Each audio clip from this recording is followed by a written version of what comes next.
Ladies and gentlemen, welcome to episode 68 of April Work Podcast with Chia Boys, Carlos and Rasquez. Carlos, how you doing?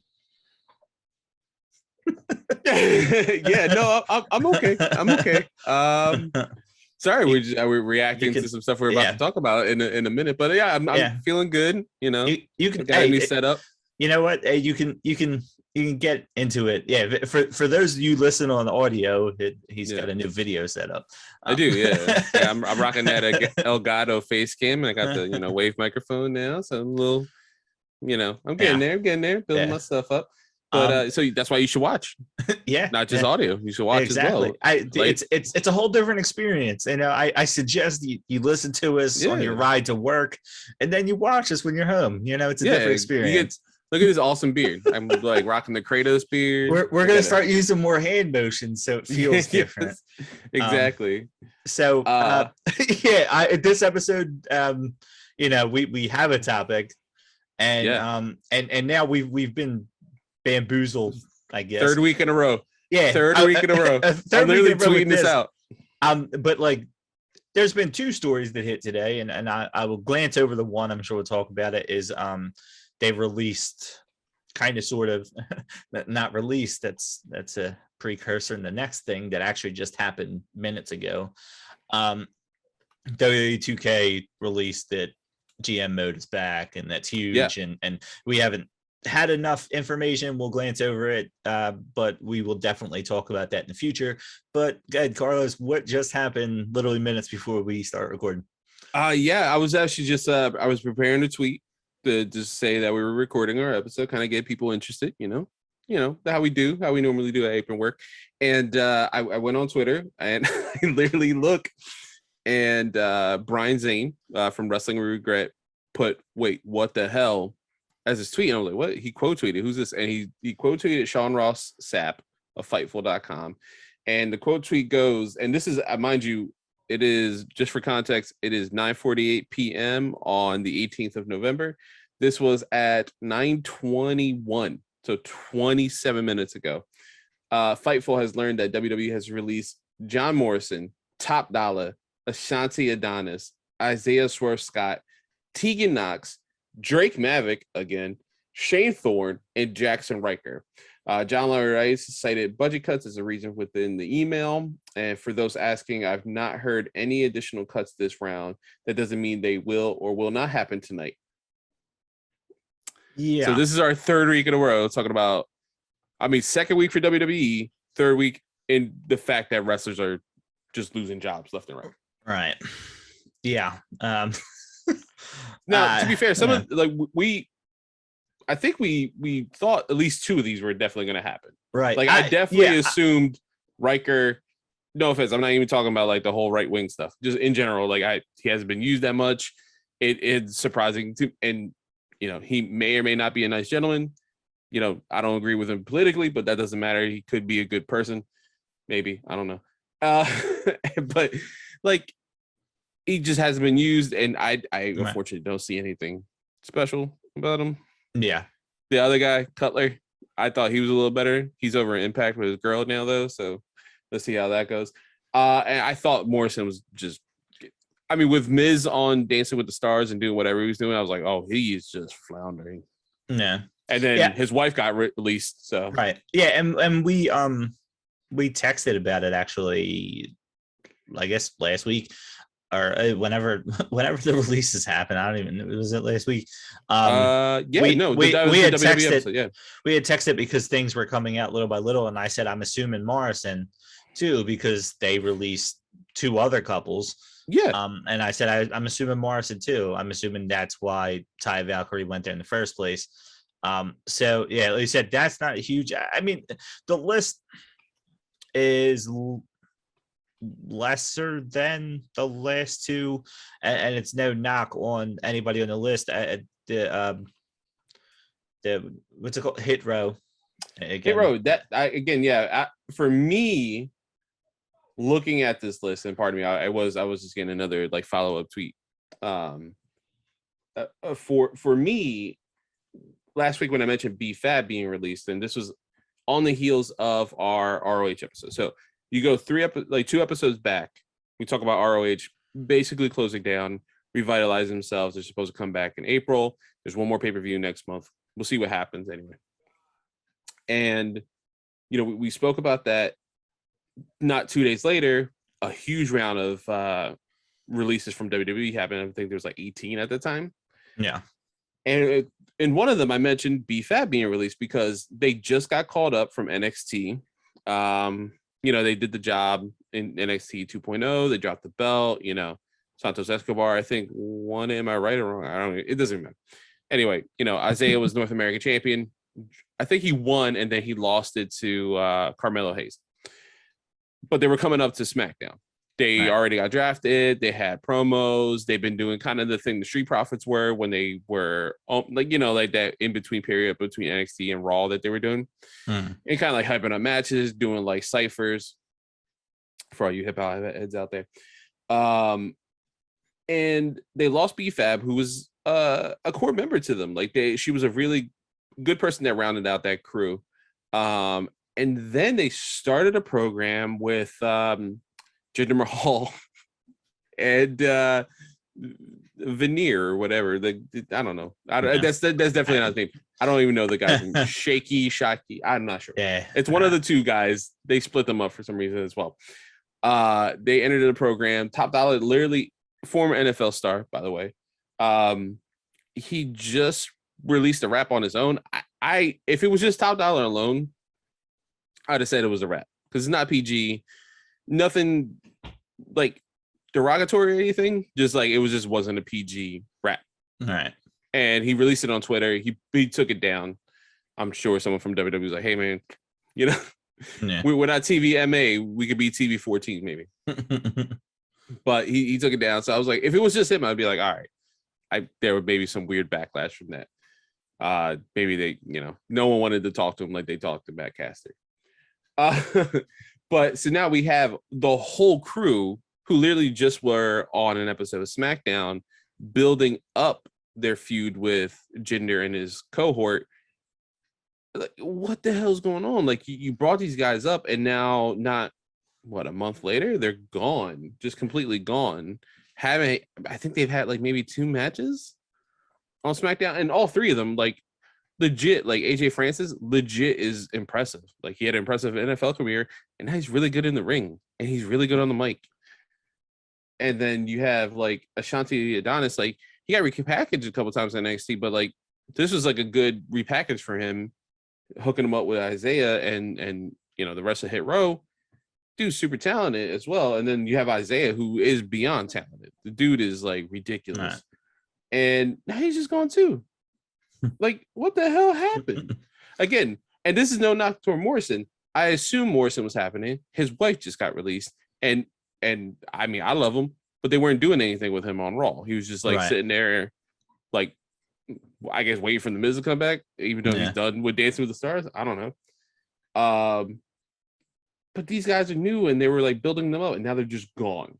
Now, Tegan Knox, I don't agree with it, but we've mentioned before we filmed, super accident prone. Yeah. And for whatever stupid, and this is the other thing too. So WWE's shooting themselves. Is that Eric Andre meme? Like, where he shoots Hannibal Buress? He's like, why would you make me do this? Dude, why would you break up Tegan and Shotzi? Why would you do that? Like, they won a number 1 contendership for the women's tag team titles. All right. This is how ridiculous storyline wise WWE is. And again, we try not to shit on them, but they make it easy for us. Yeah. So what are we supposed to do? So they build a storyline with them. They're almost undefeated. They win a number 1 contendership for the women's tag titles, never get a shot. The draft happens. They get broken up for whatever dumbass reason. I think Tegan popped up like maybe once or twice on Raw. Shotzi now is the kind of repackaged. She's a heel. Good for her. I like both of them equally. I think as wrestlers and as personalities. No offense to Tegan. I like Shotzi more just because I think she's just like a crazy ball of energy.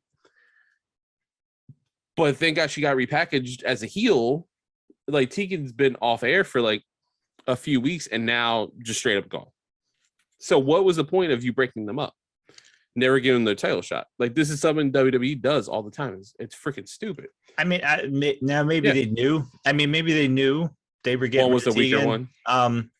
And they wanted to see Shotzi, separately and just see how it would work. Sink or swim. Yeah, I mean, there's been a lot. There's been a lot of releases. Looking through everybody that's been released, I know one of their biggest things is NXT 2.0 is going to be different. They're going to bring in people and train them through there. So now you need somewhere for those veterans that are on that roster to go. You bring them up. You already have too many guys that aren't being used. The whole budget cup thing makes a little bit of sense because they signed a lot of them to bigger contracts than they would have to keep them away from a forming organization that is now formed already. Yeah, and there is a partial thing to that. I not to cut you off, sorry, but like there is a partial mindset for that. The only issue with it is that they keep making hand over fist money every quarter, every year during one of the worst pandemic. Oh yeah, obviously the actual worst pandemic we've had on the planet Earth. Like it's infuriating to see them making that much money, and then to be like, man, we'll just get rid of you. Like it smells like they're gonna sell, and they constantly are not, but like it really does. And it's going to tie into our topic here with the whole unconfirmed rumors that I think a lot of people are running down that road of selling, and I'm beginning to think not. I'm beginning to think not. I'm beginning to think that this is a money move. That now they have to appease USA and Fox, right? So now they need to almost have Brock Lesnar be on both shows. They need to see if they can use Roman a little bit more on both shows, reference what happened on SmackDown, because even if Roman's not there, they want him to show up on USA. And that hurts depth. I mean, it does. It hurts the lesser guys because WWE is known for having the same match 7 weeks in a row. That's another thing, that you're not getting a lot of what AEW gives you, where you bring in a guy like Bobby Fish and he wrestles everybody on the roster. And then Bobby Fish now is working with Adam Cole and all that, but like, he did the undisputed thing. But it's the same thing. Like Leo Rush, right? Leo Rush, when this all dies down, and no knock on Dante Martin, but like this isn't going to be featured on Dynamite or Rampage for very long. But what's going to happen is they're going to be featured more on Elevation, and they gave it to you on TV and said, hey, if you want to continue to watch this Taz and Dante Martin feud, come watch Elevation. I felt like 2.0 kind of got that a little bit, where it's like, hey, look, there's an exciting team we brought in, a trio here. Oh, you want to see more of them? Come watch Dark. Come watch Elevation. And they've done a nice thing with doing that. They focus on these new signings, and then they get pushed to the background until they need them on the main show. Then guys could take time off. You can have a guy like Archer get hurt and not be like, where's Archer? This is weak. You know what I mean? Moxley, he's going for. You don't feel like. Look at Adam Page. I mean, literally our new, and we could kind of run down what happened this past Sunday later, but our new AEW World Champion, he took time off to have a kid, and they supported him with it, and he still won the championship. And they have the depth on the roster to make it work. And they also, they do what WWE probably will never do, and that's they bring in guys who aren't under contract, and let them wrestle, and that helps, because instead of paying Isaiah Swerve Scott to be your whipping boy or to put on a couple of good matches, you don't have to sign him. Like a guy like Lee Moriarty, who I knew signed with them, but like he's that perfect type that could have come in, wrestled a couple of matches. You seen who he was. Maybe they weren't ready to have him right now, but maybe they'd be ready for him in the future. And then maybe you wouldn't see him for a little bit, and then maybe he would sign, maybe he wouldn't. WWE don't have that. They sign guys to these guaranteed contracts, and then They have to figure out something to do with them. And that's what this whole NXT 2.0 is now. Their contracts they're different types of contracts. Yeah, I think I mentioned it last week. I think it's like they have 6 months to prove themselves. Every 6 months they get reevaluate it. And that's a scary thing too. Like what happens if you know, that they're arguably their biggest star in 2.0, I mentioned before, is Braun Baker. And he is constantly I watching, you know, clips if I happen to be going to sleep or playing Halo like I did the past couple nights, like crazy, like a madman. I've you know, I caught clips of last night, and like Tommaso Ciampa made a, you know, 33 and a third joke. So if you know your wrestling history, his uncle made one of the craziest promos in Impact Wrestling history, and wrestling history in general, not just Impact. That's a whole ball of wax anyway. But yeah, so like he is very charismatic in the old school sense, like his dad and his uncle. So like what happens if like he stales out ever so slightly? Are you willing to take the chance at that 6 month evaluation and be like, well, maybe he stays, but or do you have that hard mandate in WWE? Is there that hard mandate? They'd be like, hey man, you messed up like twice, you know, in these past 6 months. You're gone. And it's like, see you in 30 days. You're gonna be like, see you on Rampage. It's like what? It's like who is it? Finn Balor, when they brought him to NXT, he was still signed to a WWE contract, so he was making WWE money. In the sense, when you got guys like, but he didn't have to travel, he didn't have to pay for this stuff, but he's still making that kind of money while he's wrestling with guys like Gargano and Ciampa who are still making NXT money. And I remember a lot of people were upset because they were like, you're making NXT. A lot of people in NXT, again, unconfirmed rumors, we don't know for sure, but the rumor was a lot of guys were upset because they're like, you're trying to make us third brand, you're putting us on TV, but you're not paying us like we're a third brand. You're wanting to keep us here for quote unquote star power, and you're not paying us that way. And eventually you got to start paying them to keep them. And I think that's what a lot of these releases, and maybe not this one as much. I feel like this string of releases right here is the one we're used to seeing every year. Yeah. You know, like this is this specifically. Tonight. Yeah. This one as a whole, there's not a name that jumps out at you. This is what I feel. I mean, hell, Drake Maverick was on the one from last year. Yeah. You know, like he was already on a list of the guys that like, all right, we have no use for you really. You know, we're going to move with the next guys. So, you know, this one hits hard because of the last two, because of the ROH. That's what it. Yeah, and I think this will kind of play into just as like a hint to future plans. I mentioned last week I wanted to cover like 2K eventually down the line, and we can go more in depth. We could talk about the trailer later just a little bit because there's barely anything there, but I have a better like. There's someone you should watch that had a better, more in-depth video. We can sneak our way in there right now. If you want exactly. So they you know, WWE 2K and all the WWE games announced that they were going to have more announcements in January. Today they a trailer leaked like early this morning, but it was supposed to come out at 11 a.m. It eventually did. A bunch of people reacted. Mike, I'll send you the video. I think we should like link below because it's a good breakdown of the GMO. But GMO's coming back. There's a new factions mode. Very bare bones, like who you see on the roster is like the big names, like Becky and all. You didn't see anybody who were on these last couple releases, or the 70 wrestlers that I think at this point have been released. I don't think I'm being facetious. I think that's literally the number. I think it's 70. I think the only thing I seen was somebody questioned if you seen Buddy Murphy's leg in a scene next to Seth Rollins. Oh, yes. That's about the only thing that I had seen that might be somebody who's been released. Yeah. That's where the biggest question comes in before the releases today was who makes the cut?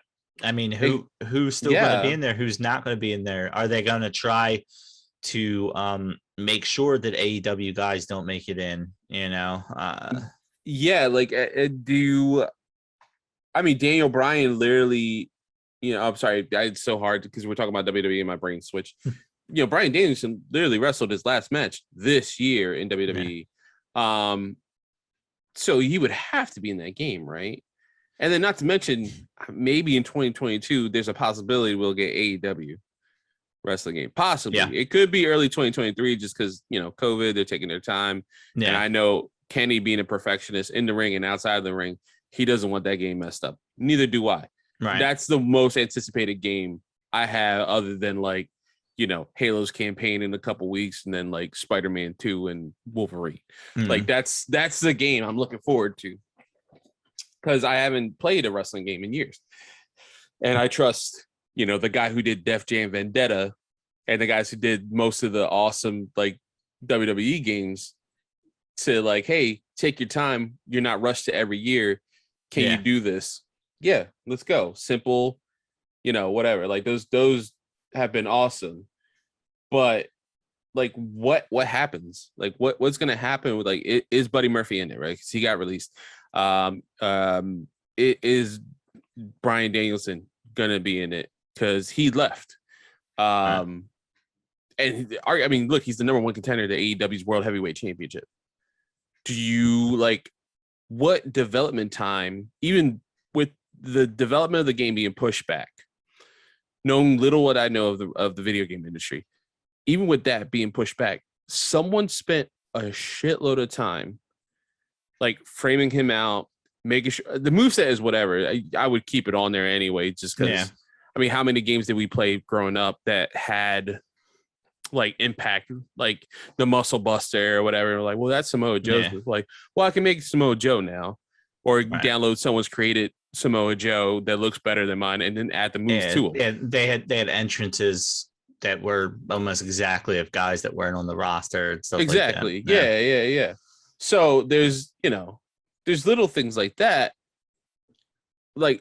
Are we going to have that full model? What? I don't know what their timetable, what their time frame is. I'm dying. I'd be itching to have someone from WWE games on our show. And I doubt it. I no offense. I just highly doubt anyone to be so off, even if it was off the books, off the record. Yeah. Just to get some no names, just tell us what the hell is going on. Did you put time into this? Was Shane Thorne, another person who got released tonight, was he one of the ones? Because Reckoning was a thing, earlier this year. Shane Thorne was he was Slapjack. Is Slapjack a thing? What is going on there? And Riker, is he going to be in the game? What NXT stuff? I expected us not to get many 2.0 people. Maybe we wouldn't have got Ashanti and Top Dollar, but Isaiah was in the roster last year, so I expected him to be on it. Morrison has been on the roster for 2 years now. I expected him to be on it. Yeah, he was there before COVID. All these people are there. What is going to happen? Is the Fiend going to be in this game? That's the biggest issue, and it's why I can't be excited about GM. It sucks because we've been waiting for it for so long, and you know what? It's typical WWE, and I don't know whose call this was to leave it out. I can't believe it was a 2K call, to be honest with you, but because it just sounds like WWE not wanting to not have it in there because they don't want it to feel, for lack of a better word, fake, scripted. They don't want it to feel that way. So I wouldn't doubt that they had a big call and not adding it, even though people wanted it, because they didn't want it to feel scripted, even though you're playing a video game. But AEW, I know we know very little about their game. We were fairly certain we were getting some type of GM mode out of that game. I mean, we're fairly certain that that's coming. It's so typical of what we've been saying that the moment AEW starts developing game, starts hinting at it, not only is WWE game delayed, and I know there's other reasons, COVID reasons, stuff like that, but now that got delayed and GM mode's coming, which what could possibly have been their biggest roster ever about however many months ago, now could potentially be their lowest active members on a roster that we've seen in a while. And look, some people that's left on good terms, right? Yeah. Like Cole left on good terms. Yeah, but do they want Cole to be sitting there holding a TNT title while they're promoting them for their video game? And that's where you fall into now. What do? Do you bring in a bunch of legends for this game? And no knock on legends, but if I'm playing GM mode, I want to play with a current roster. I don't want to have all the Hulk Hogan as my top pick. Does someone have to sink hours into creating? Like, and I'm sure, I mean, you know, people love it. Don't get me wrong. Like, I remember from back in the day, the 360 days and the, you know, early PlayStation 4 and, you know, Xbox One days. Like, people love doing that. Like, people absolutely love, like, taking 4 hours out. Like, I love making my own character, but I'm never going to put time into, like, making AJ Styles. Like, I kudos to whoever would upload it to the server and be like, hey man, AJ Styles, this is what he's currently wearing in New Japan. I'm like, cool, download. Oh, you guys made a custom New Japan belt? Download. All right, cool. Like, I don't want to take the time to do that, but like the creation suite seems like it's hinted at the trailer briefly. It looks cool. It looks kind of in depth. Again, like I'll send you a video of maybe we can link it down below in our video and audio description of this guy named Assemble out in Canada who has been covering 2K stuff for like, it's like every day he posts a video, constantly hitting that stuff. So today it was like a gold mine for him. I think he has like 2 videos up, like a quick like reaction thing and then like a quick like, hey, this is the in-depth thing. There's some stuff hinting at GM mode there, and that, you know, Elite Manager is a mobile game, and maybe that's the only GM mode we get for AEW, but or there's some kind of integration, you never know. Yeah, you know, down the line with Elite Manager and, you know, the proper AEW game. I don't think it would be like I don't think it's the worst thing if AEW's game does not have a GM mode, only because I would, if I were Kenny, who's kind of lead in AEW games division of this, like I would want it to be as polished as possible with create a character, in-ring style, presentation, graphics, frame rate. Like as long as that stuff is like fine, you could build off of that. But that's the thing that I never understood about WWE 2K is they had the I don't even know what they call it, the My Universe. Yes. It very easily could have been manipulated to treat it like GM or Universe. Actually, NBA, for those of you out there to play NBA 2K, they legit have the same idea where you can either you do a season, you know, you could just do a single season. You could do, I think it's like up to like 100 years or something like that. You could do like for a career, but you can also do GM mode where you're doing more of the GM stuff and you still get to play the games. You still treat it the same way, but now you're hired as the GM and you have little things that you need to do. They could have easily made My Universe into My GM. We don't need 2 separate modes. They literally meshed together. My Universe, for the most part, gave you what you needed out of My GM minus a few things. So, like you said, will AEW have a different mode? Probably not. You probably would have seen GM mode kind of. And to be fair, aspects. their game is farther away, right? Yeah, they're benefiting. Yeah. They're benefiting from this, and as we speak, I'm having the trailer just kind of queued up, just and muted, just so I can see like what's going on here. So yeah, it seems like we're having another My Universe where like it's the story of Rey Mysterio, which it's whatever. The career mode. Stuff, yeah. The just looking right here, like the animation looks a lot better than was it 2K20 was the last one we had. It doesn't look as janky, but then again, this is a trailer designed to, you know, show us. The button inputs look interesting. They seem like they try to simplify stuff. Like, I don't know if can I share my screen? No, well, we have like a special outlook, but yeah, it seems like it's trying to be like a little more simplified, which I would Nah. appreciate because, you know, that's Right. what started taking me away little by little. Yeah, we have GM mode that's coming back, and what's it, the 2K showcase. So the showcase is about Rey Mysterio. Yeah. So I'm sure, you know what, we'll definitely get some Legend stuff. I bet you there's no way you don't do a showcase of Rey Mysterio and not have Halloween Havoc with him and Eddie, right? You're gonna get Legends. I just was hoping that half the roster wasn't Legends to fill out. Exactly. Because you can't have GM mode with a little roster. I mean, that takes away the fun of that part of it. Yeah, and even seeing here, just like pausing on like my GM, they show Roman, he's like a bruiser, like his salary, you know, there's a green and then there's a red for role. I'm assuming heel or face. Again, that's kind of more like on assemble, like he kind of breaks that down as well. That he kind of just going off what Matt says on that.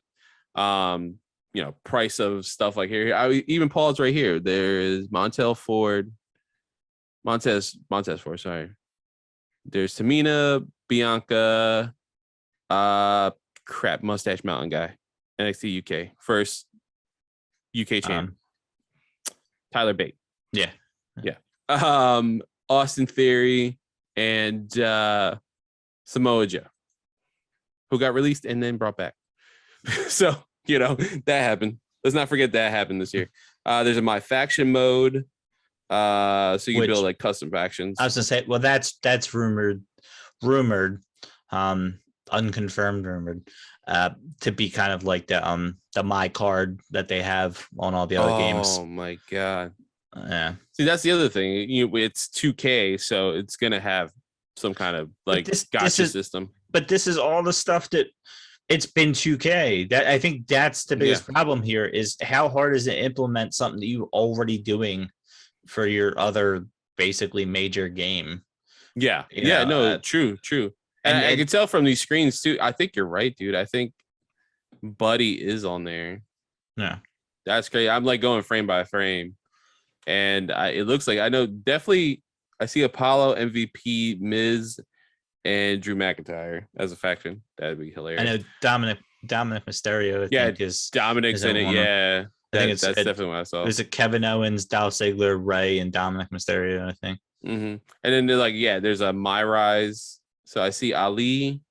It looks like Austin Theory, Rollins, and maybe Murphy. Yeah, that one's kind of hard to tell. And I'm assuming My Rise is like story mode for you create a character. Yeah, that's the career mode. That is kind of crazy. AJ Styles, the creation suite, you know, they show that like you would be a striker, what attributes you have, technician, high flyer, powerhouse, and it says so much more. And then they tease that there's going to be more in January, like I guess a more proper one. Yeah, I don't know if this was going to leak, and they were like, let's just talk about it now. Yeah, I mean, we have Goldberg. I mean, the video was leaked. I think I was looking at it about 9:30 in the morning. People were already talking about it, so they didn't officially release it until about 11. So and I'm sure they leaked it. A lot of videos were like, "Oh yeah, thanks for giving me the heads up at first." But like, it's a teaser out there. You're going to get more information in January. That's why I know we're talking about it a little bit now, but we really don't have information, and it's not other than the fact that the release is tying in with it. To me, I'm like, all right. In reality, 10 new things. This is great, and this is typical 2K. 4 of those modes are just called something different. Yeah. I mean, exactly. You got a career mode now? You call it My Rise? That's awesome. All right. Whatever the Rey Mysterio thing was called, My whatever. You've had this every single game. You know, you've had a legend or whatever that you follow around. It's not anything new. You're just calling it something different. That's great.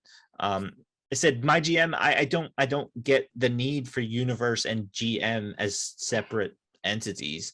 I don't get it. I don't know why set it up. Can't be a GM, a wrestler, or like the booker. You know what I mean? It's legit the same thing that NBA does. You could be the coach, you could be the GM, or you could just be the player. Like that's and I mean, it gives you it even showing there. It looks like there's options to play out the match between Roman and Big E, view the match which is Roman and Big E, Yeah, or simulate it. It doesn't sound like something they've been doing for years called My Universe or anything, right? Exactly. Or Universe mode. It's the or whatever same, it was in SmackDown versus Raw days. I seen like a lot of people were excited, like, oh my god, did I see on Universal the Universe mode? Did they have win-loss records now? Like, you mean the thing that they could have easily been doing? Had, but that's what I'm saying. Like, it's.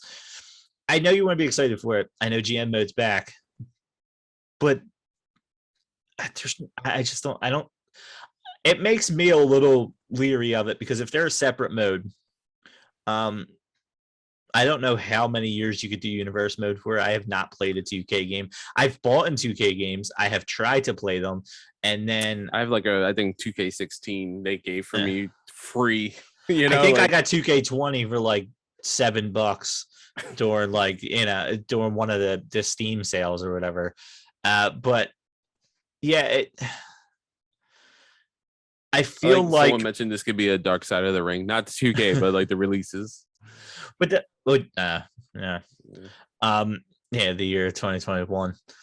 Just in general. But like, I have this weird feeling that GM mode is going to be like a year long. You know what I mean? Like universe mode, you could do 50 years or whatever, and GM mode, you get 1 year to beat the other one. And I could tell you, everybody's going to lose their minds, and not in a good way. So again, I will lead into what this episode's about, and then we can finally get there because this is a segue right here called Unrealistic Expectations. Tempered expectations. That literally the title of this episode is going to be Temper Expectations. Temper them because unconfirmed rumors will let you down, as they do constantly. So now I will tie that in. I will get a little off topic here and say, I came up with this. Basically, the Spider-Man No Way Home trailer 2 came out with a month left for the movie. Everybody's been dying for it, waiting for it. They could say whatever they want, that Sony didn't want them to release this and because they're working with this, whatever they want to say. Yeah. But for how long now have we heard Andrew Garfield, Tobey Maguire coming back? I mean, we originally heard it's literally going to be a remake of the Into the Spider-Verse. For live action, a live action version of that was so big. There's rumors Miles Morales is going to show up. There's all these rumors out there, right? And we're excited for it. Why wouldn't we? The problem with all that is a lot of people are saying not happening. They've told us before things aren't happening. That's fine. What if it doesn't? What if they don't show up? Are you going to be upset? Everybody will be. I will be. I will be. Everyone's got hyped up for this. Yeah. And the problem is what they're doing for this movie is incredible.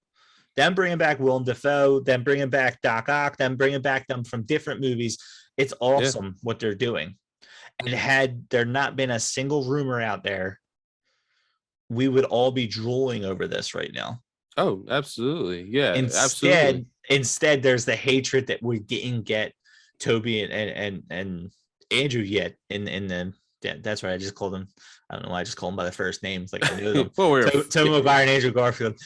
They, and now me and I'm sure a lot of other people are feeling the same way. I want to see it right away because if they are in the movie and it's a secret, I want to be the first to see it, which is an excellent marketing ploy on their end because so many people are going to see this movie day one, day two to avoid spoilers.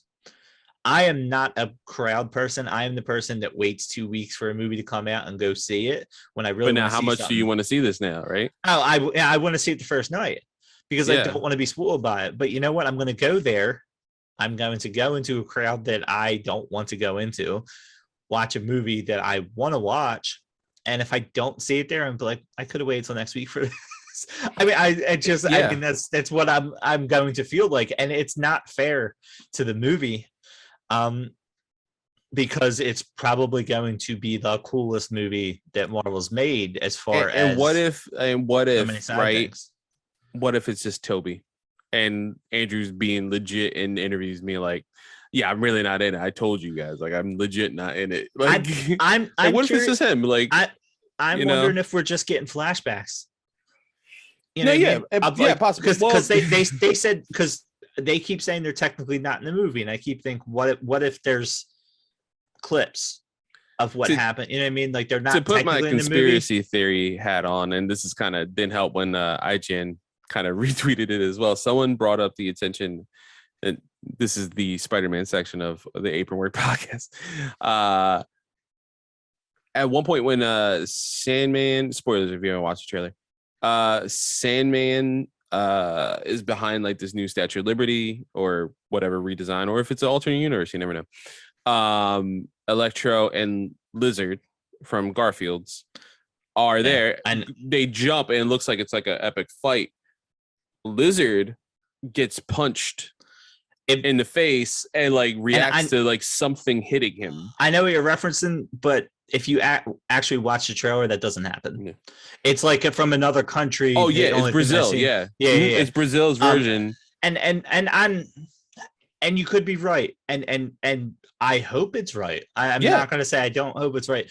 And this fits into what we talked about last week with Full Gear when we did our prediction show, where I was so hardcore on Windham Rotunda being there at the end. The fact that I basically convinced you that he was going to be there. I got excited. Yeah. I literally talked about a Tony Khan interview, which when I actually read it afterwards and I texted you during the show, I said, I wish I would have seen this. He does call him Windham Rotunda. He doesn't call him Bray Wyatt. Yeah, I thought he called him Bray, and I was like, wait, hold on, did he? The thing I've read was whoever was, going over the bullet points was calling him Bray. I'm assuming so people knew who he was talking about. Yeah, it's normal. Yeah. But I convinced myself of why it can happen. Hell, we were both convinced Brody King was showing up, and as you said, he was in Japan. Yeah, he was in LA doing New Japan struggle. I was like, not in Japan, but he was with New Japan. I started eating dinner and I like opened my thing. I was like, it's literally at the same time the Malachi Black match was on. He was wrestling. I was like, son of a bitch. There goes my thing. But none of us could assume Jay Lethal was going to show up. Yeah, but we talked about the surprises we thought, and I said possibly Kenta coming out in the CM Punk. And we're sitting here and again, unconfirmed rumors, people talk about for a while. And the pay-per-view was awesome without any surprises. It didn't need it. But you know what? The last pay-per-view had a bunch of surprises. There's releases. You're wondering how they're going to top it. And from a match-to-match wrestling standpoint, it topped it. Full Gear was a better wrestling pay-per-view than what I think. I keep saying Double or Nothing, but it wasn't, right? It was actually what's the other one? All Out? Wasn't it All Out? Hold on. I think we kept calling it Double or Nothing, and then I thought I remembered. You could be right. I think it could be All Out. Yeah, CM Punk beats Darby Allin at All Out. We kept calling it Double or Nothing. I think I'd end up I'd end up seeing when Double Nothing was. I was like, it wasn't the last pay-per-view. So, but as far as a match by match pay-per-view goes, I mean, that MJF Darby Allin match was amazing. It started the night off right. The one weird ending, actually two weird endings that I told you tonight. You come to find out Dax Harwood actually got hurt. That's why the whole Cash Wheeler with him under the mask, the ending was supposed to be a little bit different. And then when Cash Wheeler came out at the end of the Malachi Black, El Idolo, Cody, and that's because Malachi it was supposed to be both of them, but Dax didn't come out with them because he got hurt earlier in the night. And I said it was such a weird ending. And I remember just saying that ended weird. But the night overall as a wrestling show was awesome. But you know what? I'm thinking, where's all these surprises I thought was going to happen? And that's what sucks. It sucks about the new state of wrestling. And we're almost trained too because of the WCW days. Like us being older fans, like we kind of had that mindset going through the Monday Night Wars and seeing Lex Luger on Raw, and then the next week he's at the Mall of America. Yeah, in his puffy shirt at the main event of Nitro. Yeah, they're so worried about beating them week to week, and is that a long-term goal of AEW? I think it would be a long-term goal of Impact. I think it was a long-term goal of ROH. I think all their long-term goals is to beat WWE. But yeah, they've done so well with long-term storytelling that they don't need to rush any of this. No, Rotunda might be coming. He might not be coming. They might not have time to focus on him right now. Maybe that's why he's not coming right now. Yeah, I mean, and there's rumors that he's filming a movie with one of the special effects people that helped make his mask alongside Tom Savini. Was it Jason Baker, Jason Baxter, something like that?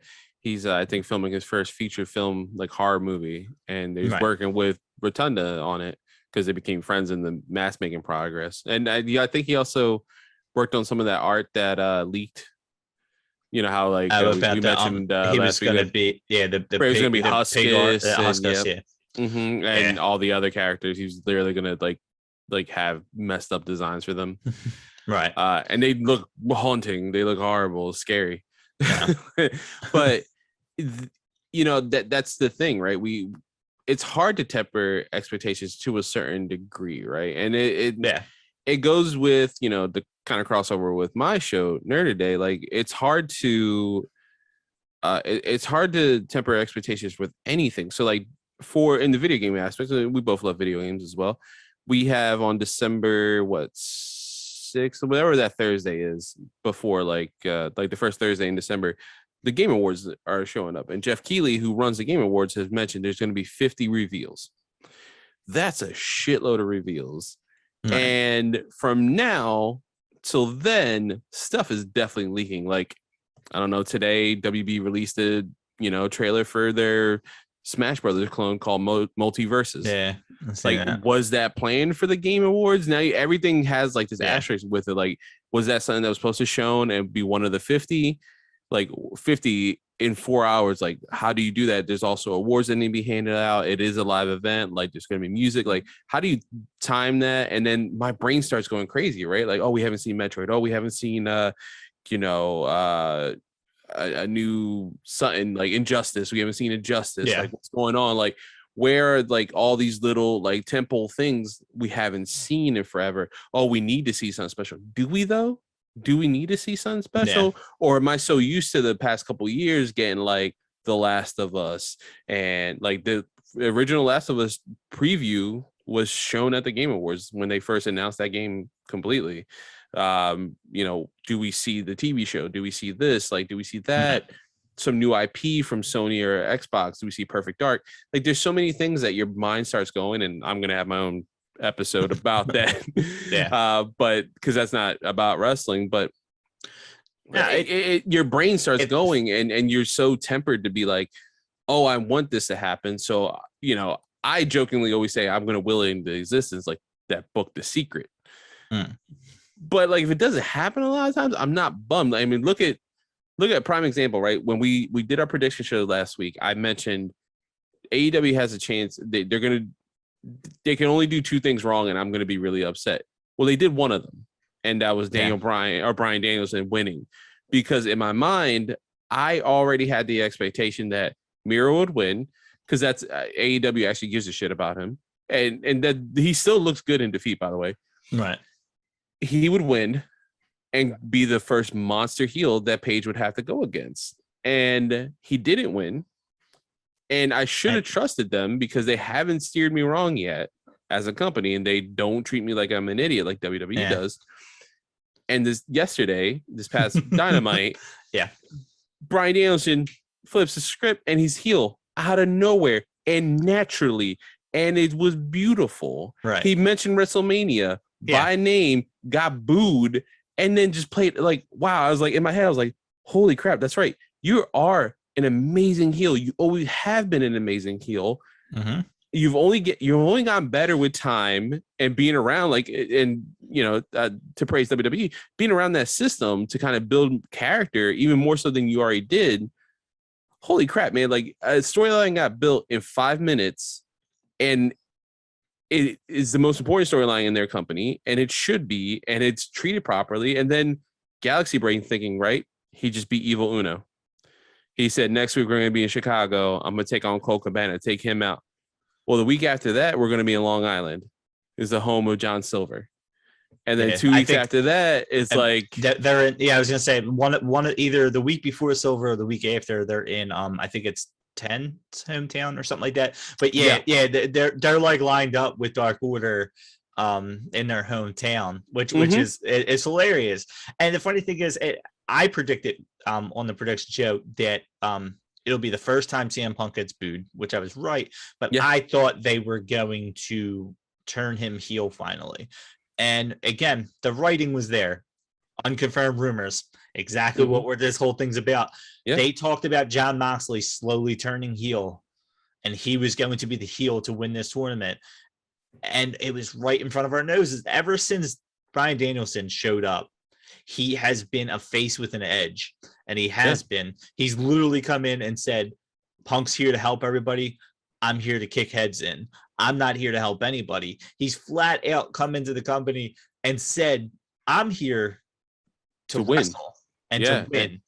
It's about me. It's not about me helping this company grow. I'm here for wrestling. He still had little, things to get the crowd on his side. You could tell he slowly is coming more to the whole yes chants coming back. You could see now, I think now that he kind of knows, like, hey, it's not really rubbing it in WWE's face. They can't trademark it. You can see he's getting a little bit more into it, but like it's part of him now. He has to accept it. He was the natural one to turn heel. And we didn't see it because we didn't see it, and it came out of nowhere. And then what happened? What happened last night? Who does Punk come out against? Which is the thing I've been waiting for, but I want it to happen a year from now. And they're giving it to me now. They're giving me Punk and MJF, and they did the perfect thing because this will drag on. I'm assuming until the next pay-per-view, until Revolution. Yeah, it'll drag on February, absolutely. And they did it perfectly. He came out.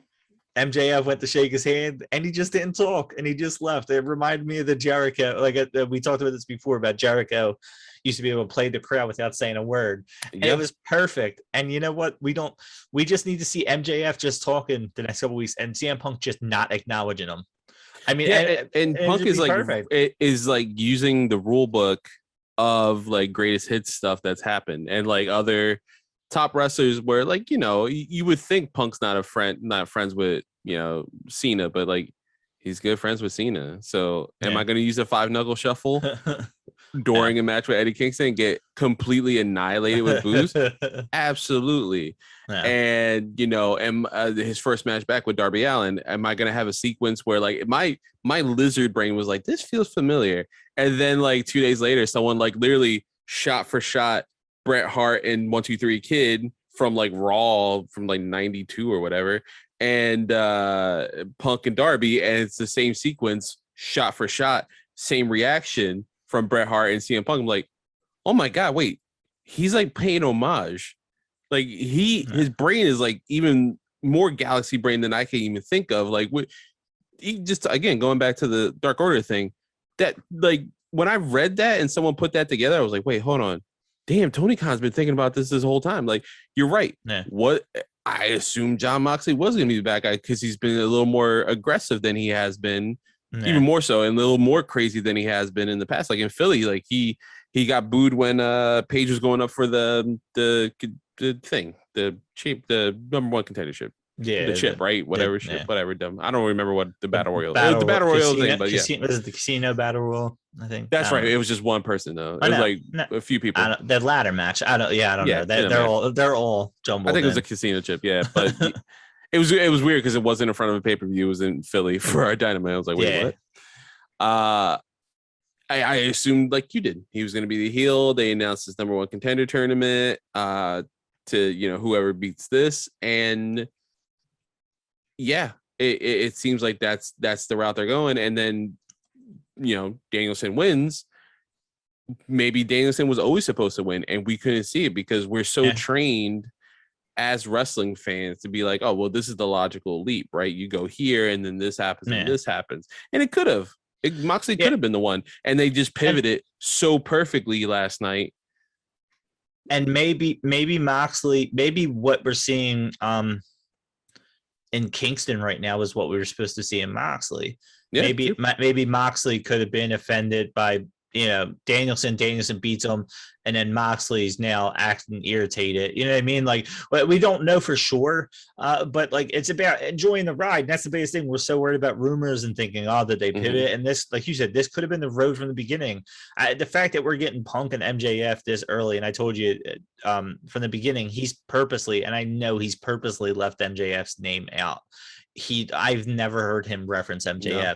And you know what? I feel like it was done on purpose. And the fact that he didn't say a word to him just fits with that narrative that you mentioned the Jericho thing. Like, what if this is just the next couple weeks? Yeah. Him paying homage to Jericho in that time, but like he's already paid homage to Cena. Yeah. He's already paid homage to Bret Hart. I could see MJF calling him out, him coming out or not showing up, or him showing up and just laughing at him again and not saying a word. And it just being weeks of MJF just getting annoyed that he won't acknowledge him. And hell, this could be a MJF Jericho long-term storyline, which I would love, because Punk, I feel like, needs a long-term storyline now. There finally, that the Kingston thing and him happened so quick that I could see them wrestle in a couple matches. I fully believe MJF is going to give Punk his first loss in AEW, and it needs to happen. Yeah, it really does. But I could also see Punk ultimately going over the same way Jericho did. You know what I mean? Fair. I could see MJF beating him once, and it almost the Kevin Owens Cena kind of thing, where like Kevin Owens beat him and you're like, wait, what? And, and you almost had that feeling like, okay, Punk's the one to finally shut up MJF. Wait, MJF beat him? Huh? Yeah. Like, what happened? Like, but that's what AEW's been. And again, enjoy the ride. I'm going to now quote Hurricane Helms. A lot of people had issue with this, and this ties in what we're talking perfectly from November 6th. And I quote, "I promise all wrestling fans, if you stop investing in this behind the scenes rumor mill horseshit, you'll enjoy pro wrestling so much more. Imagine giving this much attention to behind the scenes shit with movies and other TV shows. Why so stupid?" Now, a lot of people had an issue with this. Why? Well, first he was commenting on a article about released WWE stars. That's right. New reports, and now it was the typical bullshit. This person was hard to deal with backstage and all that stuff, right? Yeah. Or was it COVID related? Vaccine. So a lot of people had issue with it because I think Helms is working with WWE, I believe, right? I think he's an agent. Yeah. Yeah. So he's also. People, he's appeared on AEW, so that's actually interesting. Like, a lot of people had issues with that, and the typical response from people was they do have behind the scenes stuff for movies and TV shows. People love watching them. And he got a lot of criticism for something that he is fully right on, because he didn't mean those behind the scenes stuff. I'm sorry, but Marvel's not telling you all the bad ideas they had in their behind the scenes stuff. They're telling you what they want you to hear about their behind the scenes stuff. They're not telling you what actor threw a hissy fit and went home in the middle of production because it makes the actor look bad. What he's referencing is not just rumors that get leaked, the false rumors that get leaked, because none of this stuff's ever been confirmed. None of this stuff's ever been confirmed. I referenced one thing to you, and this is all it makes me think of, and this is exactly what he's talking about. Nobody has confirmed any of this stuff. We hear stuff and then automatically see WWE's stupid. I can compare it to what we just heard about Full Gear, about why can't I think of his name? Ray Phoenix. Oh, didn't check on Dax Hartwood at the end of the match after he got hurt, and backstage there's issues, right? And now you look at the headline and it makes it sound like, oh my God, they're going to fire him. In reality, it just seemed like it pissed a couple people off. Now, and maybe they talked about it. You never know. Like, maybe afterwards he was like, "Oh, my bad." Like, it's one little thing out there. Now I'm going to say this is the difference between hating and not hating. How many people have been calling for the Lucha Brothers to lose their titles because of that? Or for them to fire Ray Phoenix? But I'm saying, is that a huge following? Because I haven't seen it. They're just huge, vocal. but is it a huge final? Like, are they No, saying, see, this is the shit that happens in AEW? You know, the guys are this, but I'm saying it's minor, but it's there. WWE, you hear a rumor about Vince McMahon suggesting that Adam Cole shave his head and become Keith Lee's manager, and everybody loses their minds. Yeah. To the fact that they say, see, WWE, this is why it's shit. I'm sorry, but if you heard the original scripts of some of these movies that you love now, oh my God, you'd be calling directors and writers and producers awful for throwing shit at the wall. That's how creative process work. It just is. And Cole has gone on record in multiple interviews saying, no, none of this was part of the plan. Now they play it up on BT because it's hilarious, and it spilled over to Rampage and Dynamite. And that's literally my favorite skit. It's just them showing up random places like a cartoon character and just messing with Cole on BTE. But like, you're right. Like, all these rumors came out. I was pissed. I was like, this is stupid. This is look at WWE. Now, again, they shoot themselves in the foot. Like 80 people lost their jobs this year. Yeah. What the hell? But there's a lot of other reasons to hate them. That this doesn't necessarily have to be one. Yeah, unconfirmed rumors. And when Cole, who has nothing to lose, actually went out of the company in a very positive light. And he goes, no, I never heard anything like that. No. Yeah, like he's constantly being upfront, like, no, that didn't happen. No, they didn't say that. And they wanted me to change my name. Okay. And how many people believe him? True. Yeah, and there's the other thing too. Very few. Yeah. Very few. People still talk about it like it was fact. Yeah. Again, it's the Spider-Man thing. If they're not in the movie, you're gonna have people saying, why'd they hint at it? Yeah. Why did they hint at it? Which they never have. They have never hinted at them being in it. But people are going to say it. Why? Because they read on Twitter, a bunch of people ran with it because somebody somewhere, when this whole multiverse thing happened, said, ooh, we could get into the Spider-Verse because Doctor Strange is in it. Mm-hmm. And they're bringing back Jamie Foxx and Doc Ock. And automatically you're like, they have to bring the other actors back. I mean, I've literally seen every actor that's ever been in a Spider-Man movie rumored to be in this movie. They're not all how many people have been dying, but like, oh, Emma Stone's definitely in it, and then she's like 10 months pregnant, be like, I'm not in this movie. There's so many people saying, bro, you got the CGI so much in my belly, my face, and that's the crazy thing when you think about it. It's just like, dude, who cares if they suggest it? I literally listened to an episode and it was spot on that Jim Cornette talked about when there was the rumors of Adam Cole meeting Vince stuff, because his contract was coming up. And he went on this long spiel about what was perfect for them to sell Adam Cole to Vince. And it was to sell him as a, I think they said like Piper. Gotcha. They said sell him as a manager, sell him as a small, because he's smaller, and it's like sell him as that guy because Vince won't believe him as an actual main guy. Yeah. So you have to sell him as the chicken shit heel that surrounds him with bigger guys. And it wasn't too long after this Cornette thing that suddenly he was managing Keith Lee that I found funny because it sounds like somebody heard Cornette's podcast, came up with their own character they wanted to throw with him. Because Cornette might even this mention guy's not doing anything. Yeah, Cornette might even mention Keith Lee and the thing. I don't remember completely, but like when I seen it, I was like, this was Cornette. Like I just listened to this last week. He literally suggested, he said if Pritchard wants to really get over, or Laurinaitis really wants to get him over, you have to play to Vince's ego and memory, and you have to compare him to Piper, say, hey, he's not going to wrestle all the time, he's going to have other people do his work for him, and then he'll have a huge match and he'll come out there and wrestle well, but for the most part he could be the chicken shit heel, he could be your top heel, but He said you got to sell him on that. So when he sees him give you A+ matches, then he believes him as a main guy. But you need to sell him that way first.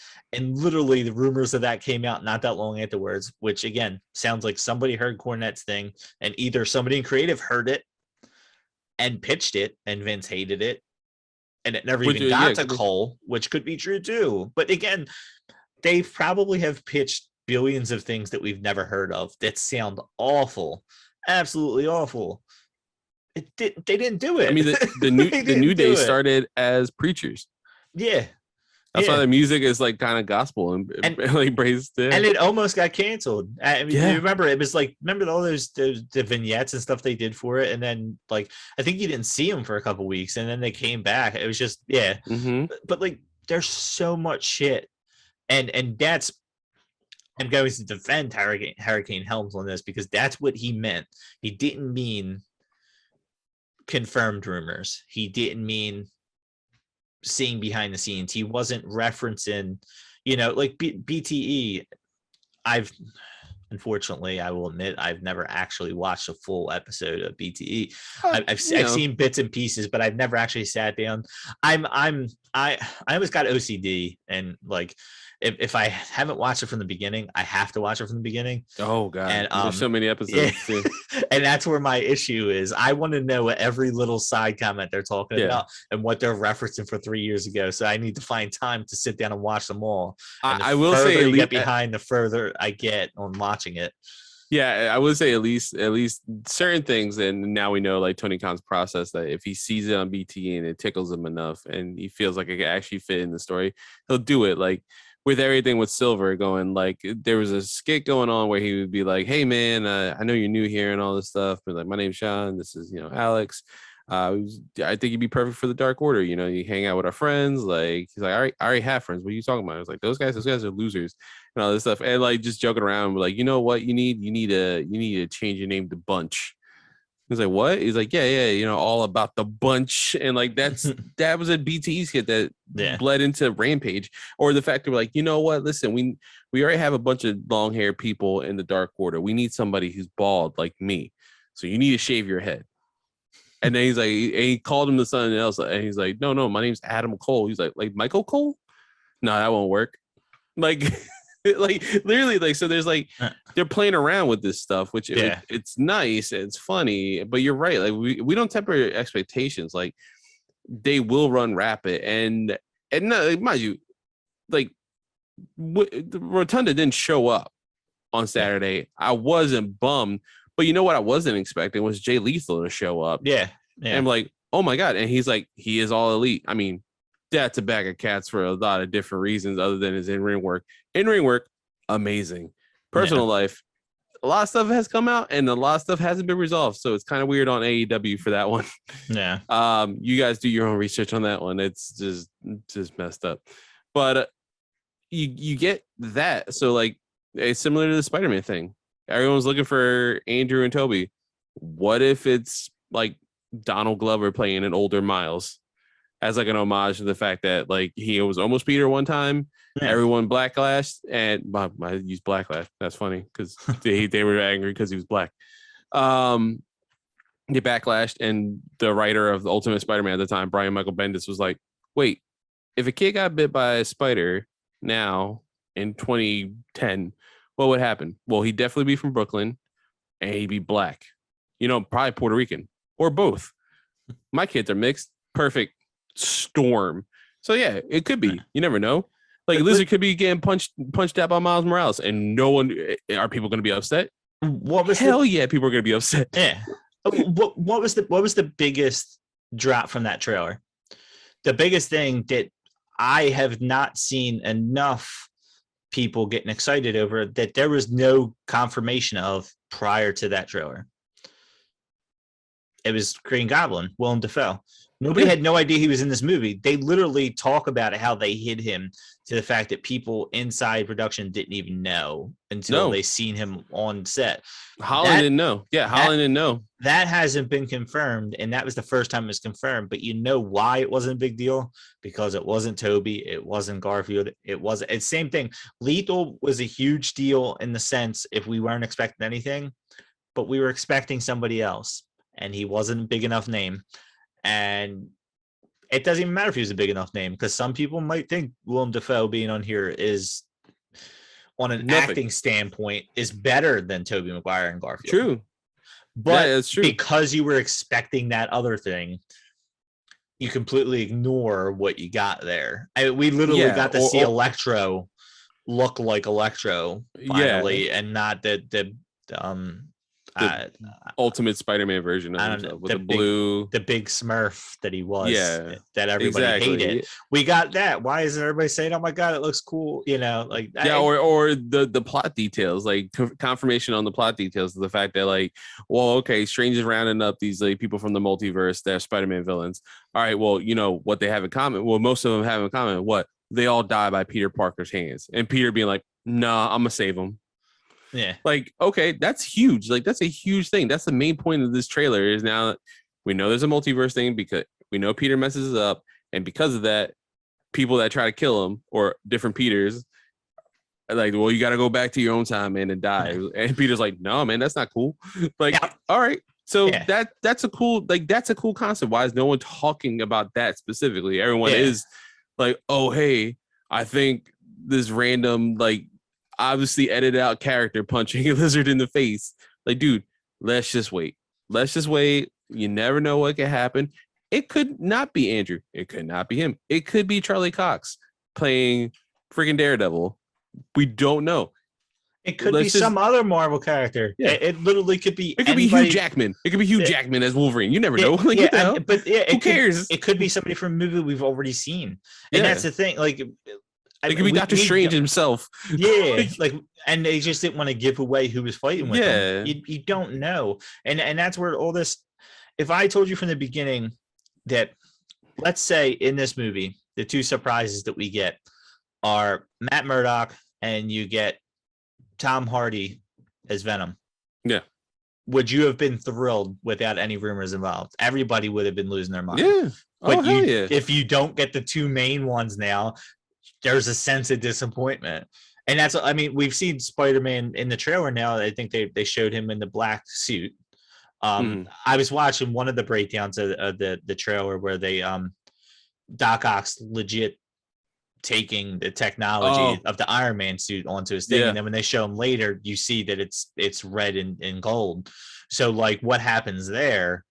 Like, there's so much that surrounds this that we don't necessarily need Tobey and Andrew Garfield for this to be amazing. But I had an instance of this in the wrestling world earlier today. I don't know if you saw the unconfirmed reports that the Briscoe brothers, they were at the taping. Yeah, I did see that. I seen that, and everybody said, "Ooh, they're gonna," and it, what did it say? Everywhere I seen said they live in the area, they have friends on the thing. There's no confirmation of them showing up, but I watched it hoping to see them. Oh yeah. And but your brain goes, well, Jay Lethal just showed up, and he thought he was going to finish up his tenure in ROH. Well, the Briscoes just won the GCW title. Well, they have ties with GCW because Nick Gage just showed up. Blah blah. Your brain starts like connecting like these like, you look like Charlie from It's Always Sunny with all the red lines everywhere, and you're smoking a cigarette. Like, look at everything. It's like they might not just show up. They might have been there just being like, yo, what's up? Yeah. What's up, Jay? What's up? Whoever that we're friends with. Yo, what's up? Like Cody, like they could have just been doing that. You never know. Yeah. Absolutely, like, don't know at all. Yeah. And that's, I guess that's, and Spider-Man might give us a bigger surprise than we're even expecting. And that's what happened on Dynamite. Honestly, I forgot about the Briscoes when I watched Dynamite. Yeah. Purely because, we got a Danielson turn. And then we got the Punk MJF thing, and I was so excited about them. And then the last match was so good between Sammy Guevara and Jay Lethal that it didn't dawn on me that, hey, the Briscoes didn't show up. But not everything's capable of doing that, because some people probably, like, I could give two fucks about CM Punk. Who cares if Bryan Danielson turned? Yeah. I hate Jay Lethal. I love the Briscoes. You told me they were going to be there. And that's where this whole, like I said, I'm defending, you hear this Hurricane hear it. I know you listen to our show. You're one of our Oh, handful of absolutely. listeners. Listen, man, I'm a Green Lantern fan as well. You know, I'm defending you in the fact that you could say behind the scenes shit, and he's not talking about behind the scenes shit. He wasn't talking about behind the scenes as BTE is behind the scenes, as whatever the hell Cody's TV show is behind the scenes, Mrs. Oh, TV show is behind yeah, the scenes. yeah. All this Road to WrestleMania specials and shit that they do on WWE Network, Stone Cold's interviews that they air on WWE Network. All that is behind the scenes. That's the same thing. Yeah. That is the same thing that you're getting out of these behind the scenes on TV shows and movies. It's the same thing. They're picking and choosing what you see, because there's a lot of bad that happens behind your favorite shows and movies that you have never heard about. And to be honest with you, you don't want to hear about it. You don't want to. So why are you defending hearing this unconfirmed shit that nobody has ever pointed out and said is true? Unless you have, going back tomorrow, unless you have like 100% proof, like, hey man, why did Don Cheadle get cast as Rhodey? Well, Terrence Howard is a piece of crap. Yeah. It's like, hey, listen, man, he beat his wife outside of Levittown or whatever. He lives in the area, and as well, he wanted more money than Robert Downey Jr. That wasn't gonna fly in old school Marvel days. So sorry, you gotta go. I'm going to outcast myself and say I liked The Incredible Hulk. Oh, I love that movie. I liked it. Everybody hates it. And you know why they hate it? They hate it because the Edward Norton thing. They say it's the worst one. Why? Because of all that surrounds it. Because if Edward Norton was still our Incredible Hulk right now, people would be talking about how it's underrated. It was the official start of it. But because of what surrounded it, it has a more negative light than that movie actually deserves. But they had no problem doing it. Edward Norton's not in there anymore. Why are they going to sit here and badmouth Edward Norton? They still do. I'm saying, like, why they wouldn't do it if he was still here? And it's the same idea. WWE is going to trash all these guys they're getting rid of. Why? Because they wouldn't give you a reason.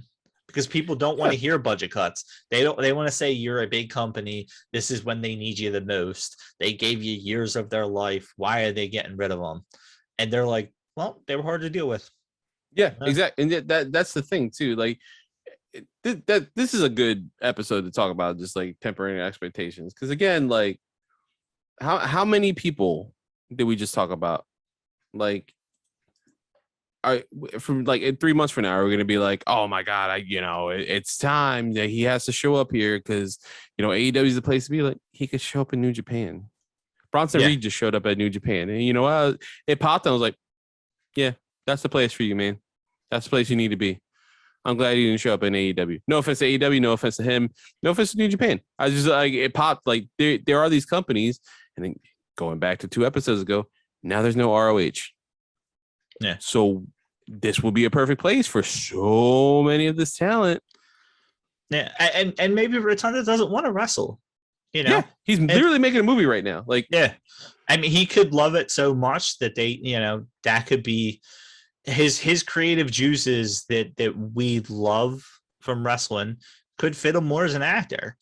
Yeah, and who knows? Like, what if he's pivoting to something we didn't even expect him to? Yeah, I mean, he openly talked about how he was like proud of his brother for doing that, because he's doing like a cooking show now or whatever, or he's cooking. Yeah, he has a farm with Liv Morgan. It was just saying, like, living his life.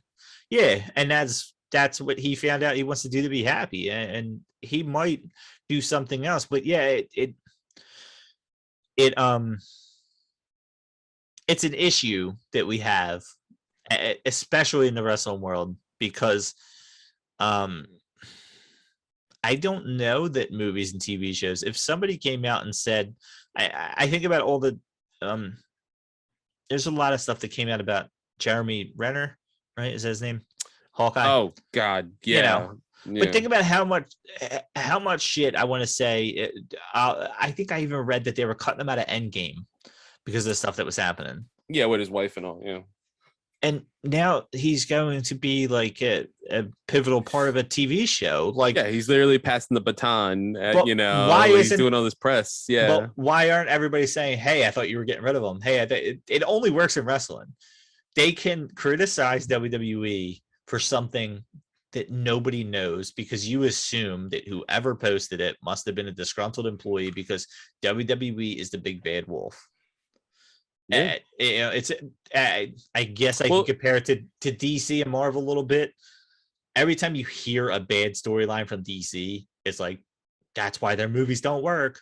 A bad yep. storyline idea from Sony when they had all the stuff before they Ugh, yeah. sold Fox, when they sold off everything to Marvel. Like, yeah, see, that's why their movies aren't good.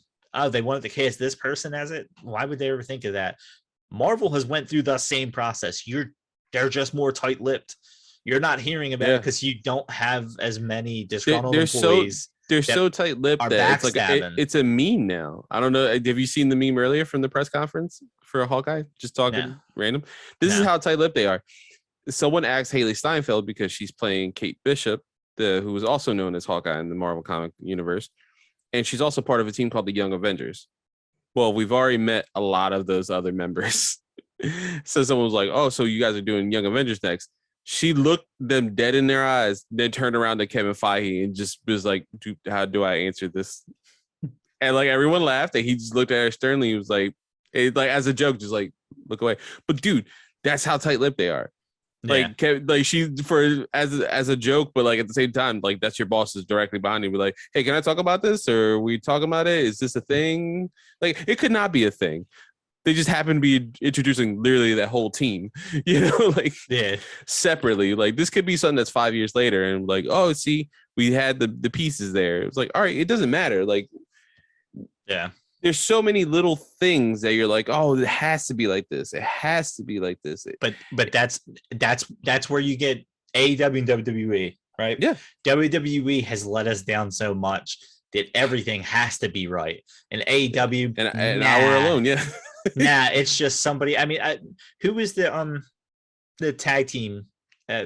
Diamante and yeah, Diamante and she is a problem in wrestling. Crap. was Diamante's the one that's gone, right? No, she's still there. Okay, then it's the other one, the one that's gone. Yeah, like went down swinging about the company, saying how they mistreated her and all this stuff, right? And instead of them saying, "Oh my God, AEW's mistreating women," you got she was a head case with the place before AEW, so clearly she's a head case. Yeah. Here we go. Evilise. Yeah. So, but it got pawned off as she's a head case. Oh yeah. You're not hearing anything else negative about this company. She's a head case. Kylie Ray, same idea. She's like, I'm not going to come out with what happened, but things happened, and I'm going. I'm like, well, it must be your own issues. AEW couldn't have caused this. Yeah, she just went through her 30th day of sobriety again. But like, I mean, good for her. She's getting help, but I was just like, but like WWE, somebody leaves and says, no, everything was good. I'm mad they let me go, but they did it the right way, whatever. And you're like, she just wants to go back to the company in 5 years. They mistreated her. We're going to be mad about this, even though she's not. You know what I mean? It's because it's WWE. You automatically, and then you hear a rumor about how, they tried to dress her in a bunny suit, and you're like, see, disrespectful to women. Yeah, and then you have that opposite, right? Where you have legitimate people who do have beef.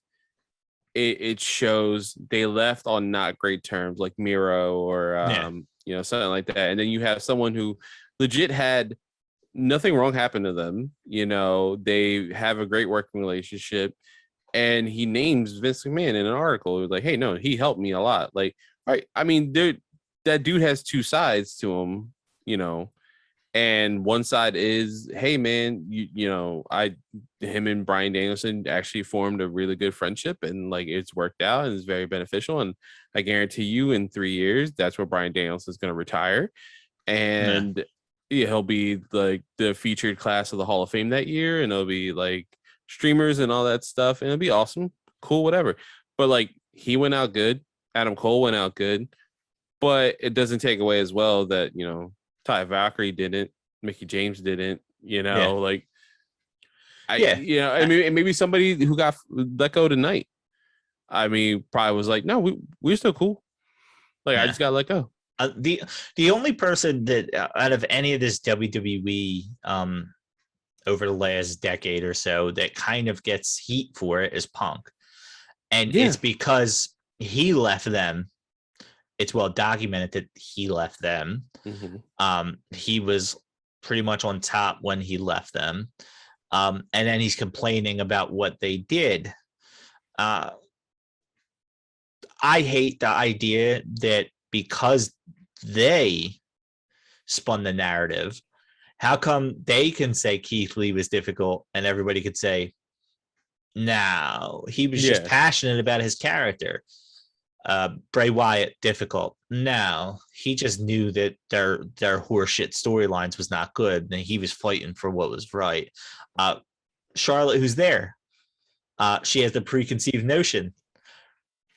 She's difficult, though. She's difficult. They should just get rid of her.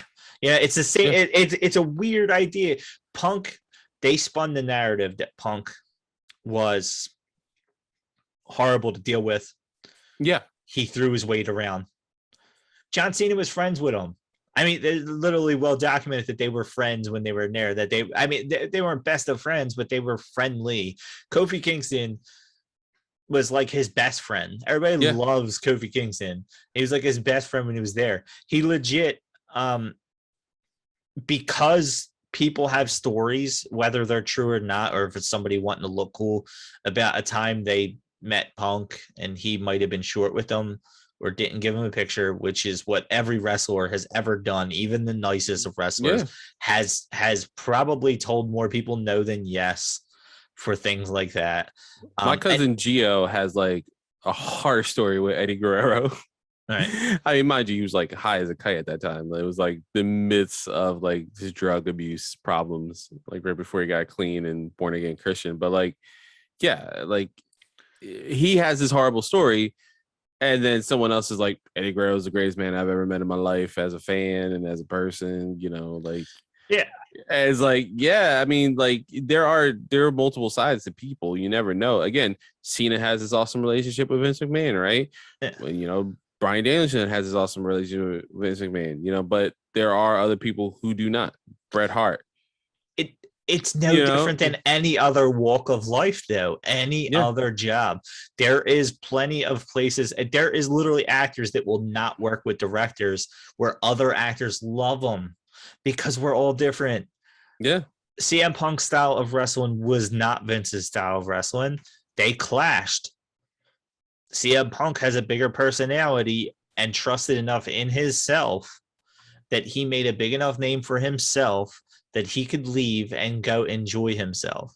And what did he do? He did exactly what we all wish we could have done. Why is there hate? Because he did exactly what we all wish we could do. We all wish that we could quit our job that we hate and then do whatever the fuck we want and be paid handsomely for it with literally no background. Dude had no background in comic books and they were throwing money at him hand over fist to write comic books. He had no MMA experience.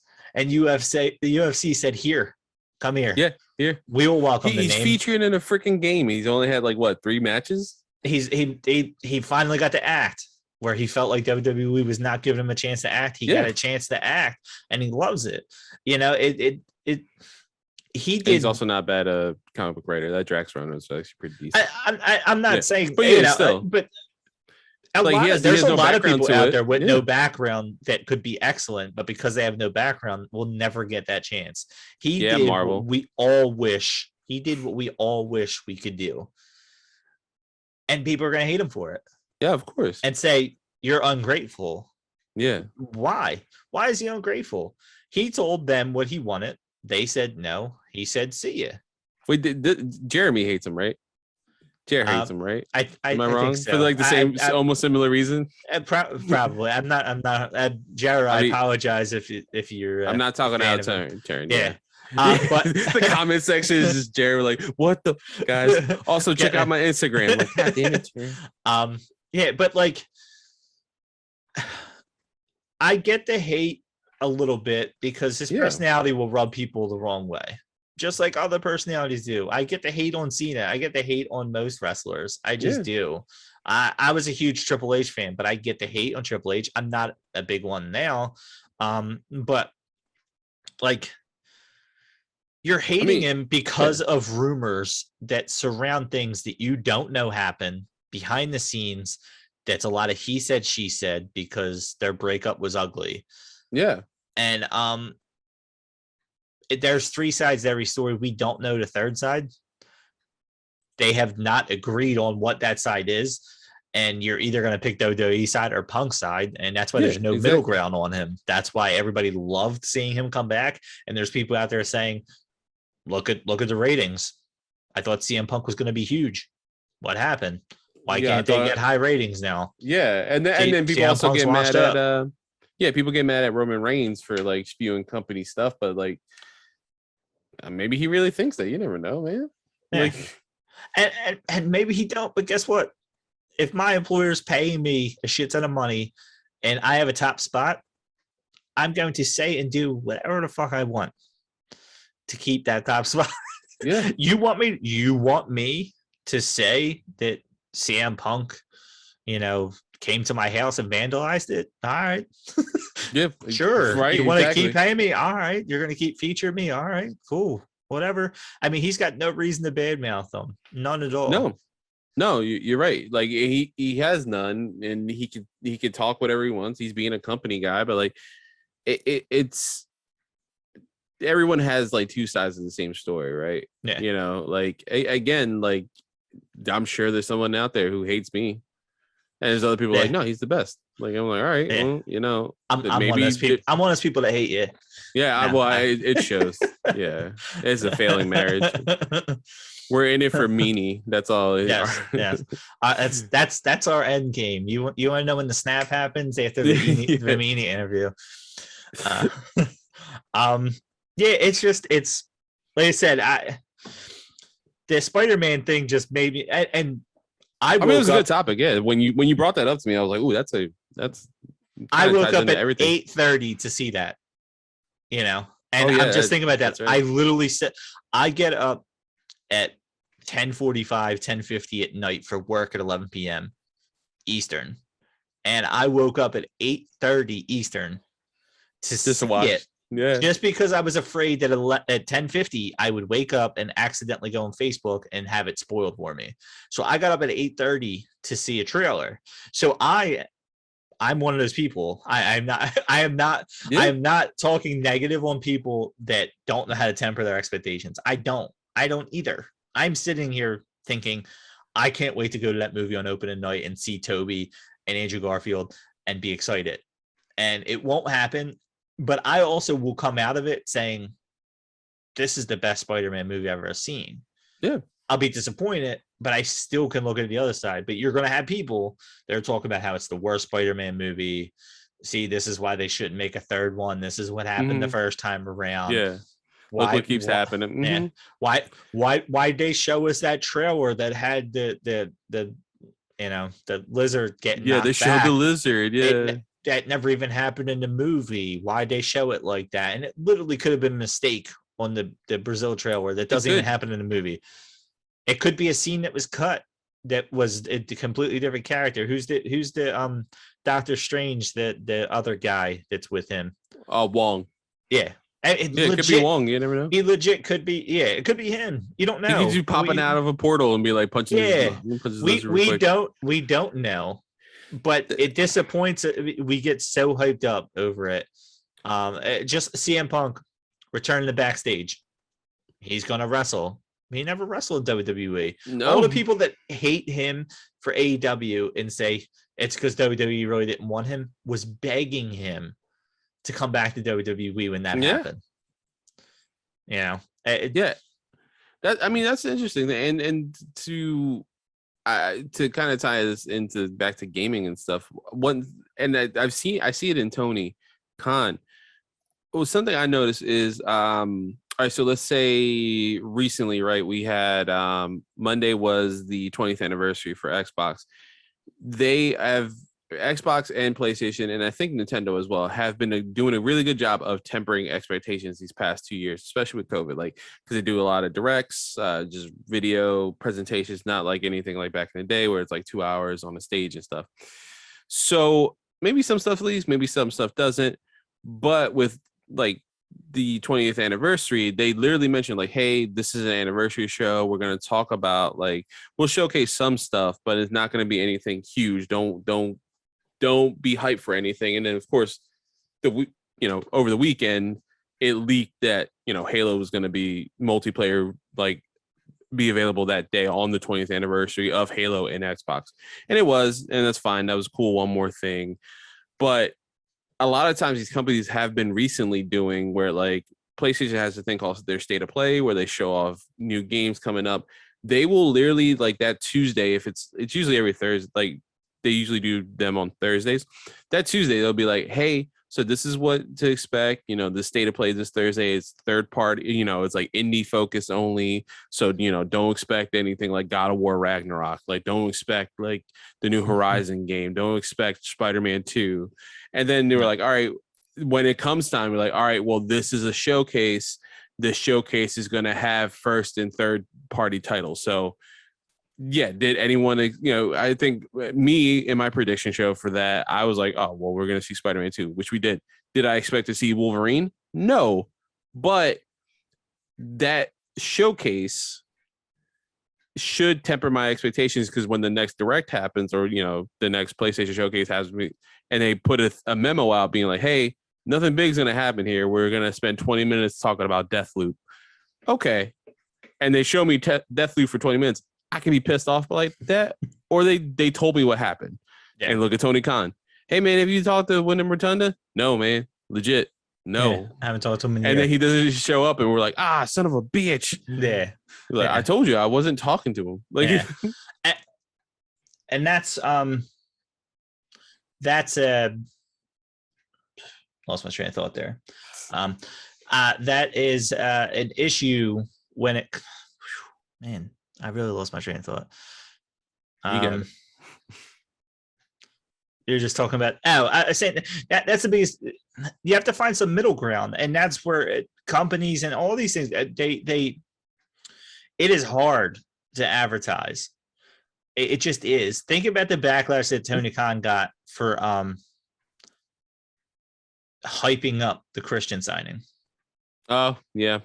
Had they spoken lighter about, I think the Big Show signing got a bigger pop than Christian.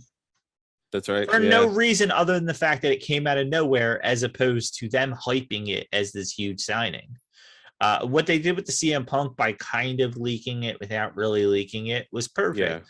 But so was Adam Cole showing up out of nowhere. We expected it might happen. We did not expect it all out.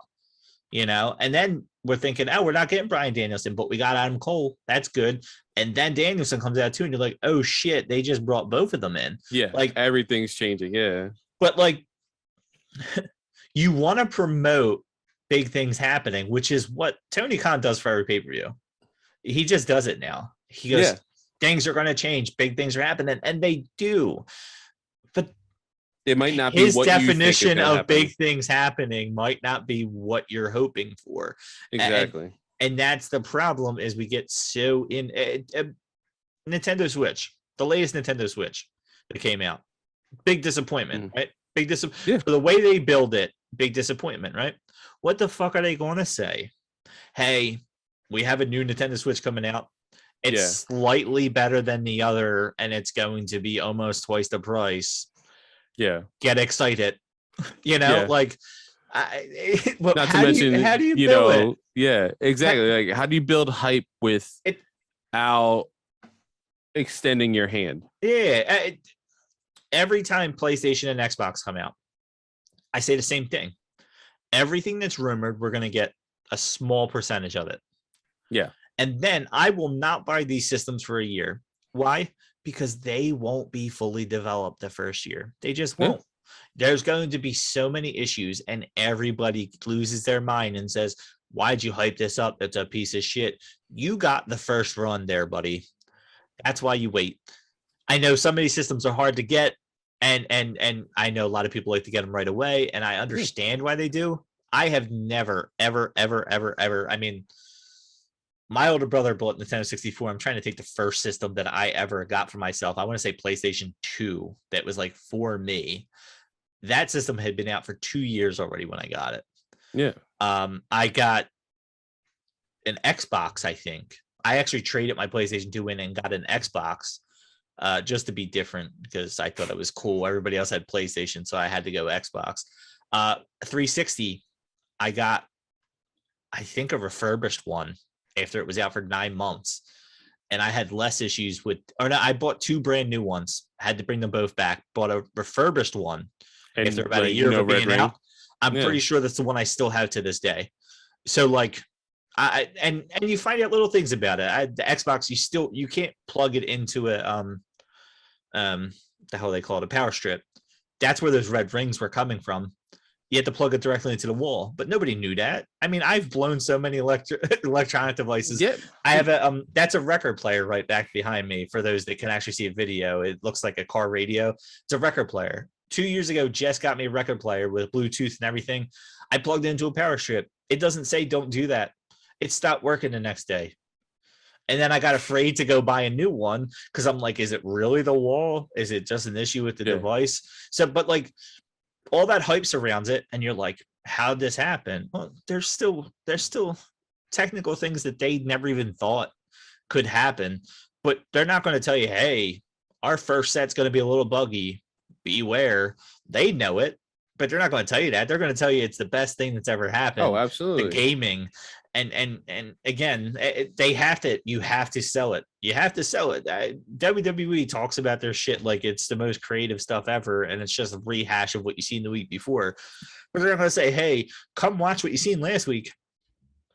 Yeah, just see Big E go through this again. You know, like it's difficult, but I feel like AEW, for a lot of it, like does a pretty decent job of like building up hype, but not like overselling it so much. Yeah, like there are a few instances where you're like, no matter what, like it's on you to temper your expectations. Like the Rotunda thing is that one. Like any day he can show up now, and it's like you're counting down. Like, is he going to show up? Will he show up? Does he show up? As much as everybody has an issue with Tony Khan talking too much, I think that Christian Cage thing, I think it taught him all he needed to know. And now when they ask questions, I can't talk about this guy. Adam Cole, I can't talk about him. He's still under contract. This person's contract, I can't talk about him. What about Windham Rotunda? I haven't talked to him in a year. If you just listen to what he says, he tells you flat out, I didn't talk to this guy. Who was that? Was it Zelina Vega or no? One of the females that just was released or got released not that long ago. They like asked him, and he was like, was it Ruby Soho? Maybe. Maybe, yeah. It was somebody where he was like, I haven't gotten a chance to talk to her because she's still under no compete. We haven't, but it's somebody I would love to work with. I forget who it was. And I think it was Ruby Soho. Her. Yeah. And I was just like, I think he's telling you the truth. Does he expect to possibly bring her in? Yeah. Has he talked to her yet? Probably not, because he knows he's still got 70 more days to wait. Why the hell is he going to waste his time for something that might, in 2 months, she might decide to go back to WWE? Yeah, she might get an offer and be like, oh yeah, thanks. He can't control that. He can't sign her. So like, I think he's been as transparent ever since the Christian Cage thing as he could possibly be without disappointing his fans. Yeah. And I think that's why I feel like they're, at least with AEW fans, when it comes to AEW, I feel like there's that trust. of like, you might be lying, but if it doesn't happen, you told us. And it's rare. And I think that's why a lot of people went up in arms, because they felt like Helms was defending WWE. But it happens more than WWE. It just does. There's a lot more disgruntled employees that are there that realize that even though they hate it, it's a paycheck. Even though they don't want to be there, it was their lifelong goal to get there, and they're not going to leave until they kick them out. That's why I'm so worried about the Kevin Owens thing, honestly. Yeah. I feel like it was his lifelong goal to get there, and I feel like they turned him heel because they don't want to lose him, because that I feel the same thing. Yeah. I think him more than Adam Cole scares the shit out of them that he would leave. Yeah, and he also got again, killed in NXT, came up with the main roster, was Universal Champion, had a great program with Jericho. Not floundered, but he goes hot and cold sometimes with booking. But he's done almost everything he needs to have done in WWE. So at this point, it's the same thing with AJ Styles. Like, if they leave, man, thank you. At least you guys got treated right for a little bit there. And that's where you look at all these people that left, and you got Bryan Danielson's talking nice. Why? He left because he wanted to challenge himself. I fully believe he wanted to challenge himself. I think he wanted to challenge himself, and he wanted to work less. And talk about unconfirmed rumors. He talks in an interview about how he wants to work less.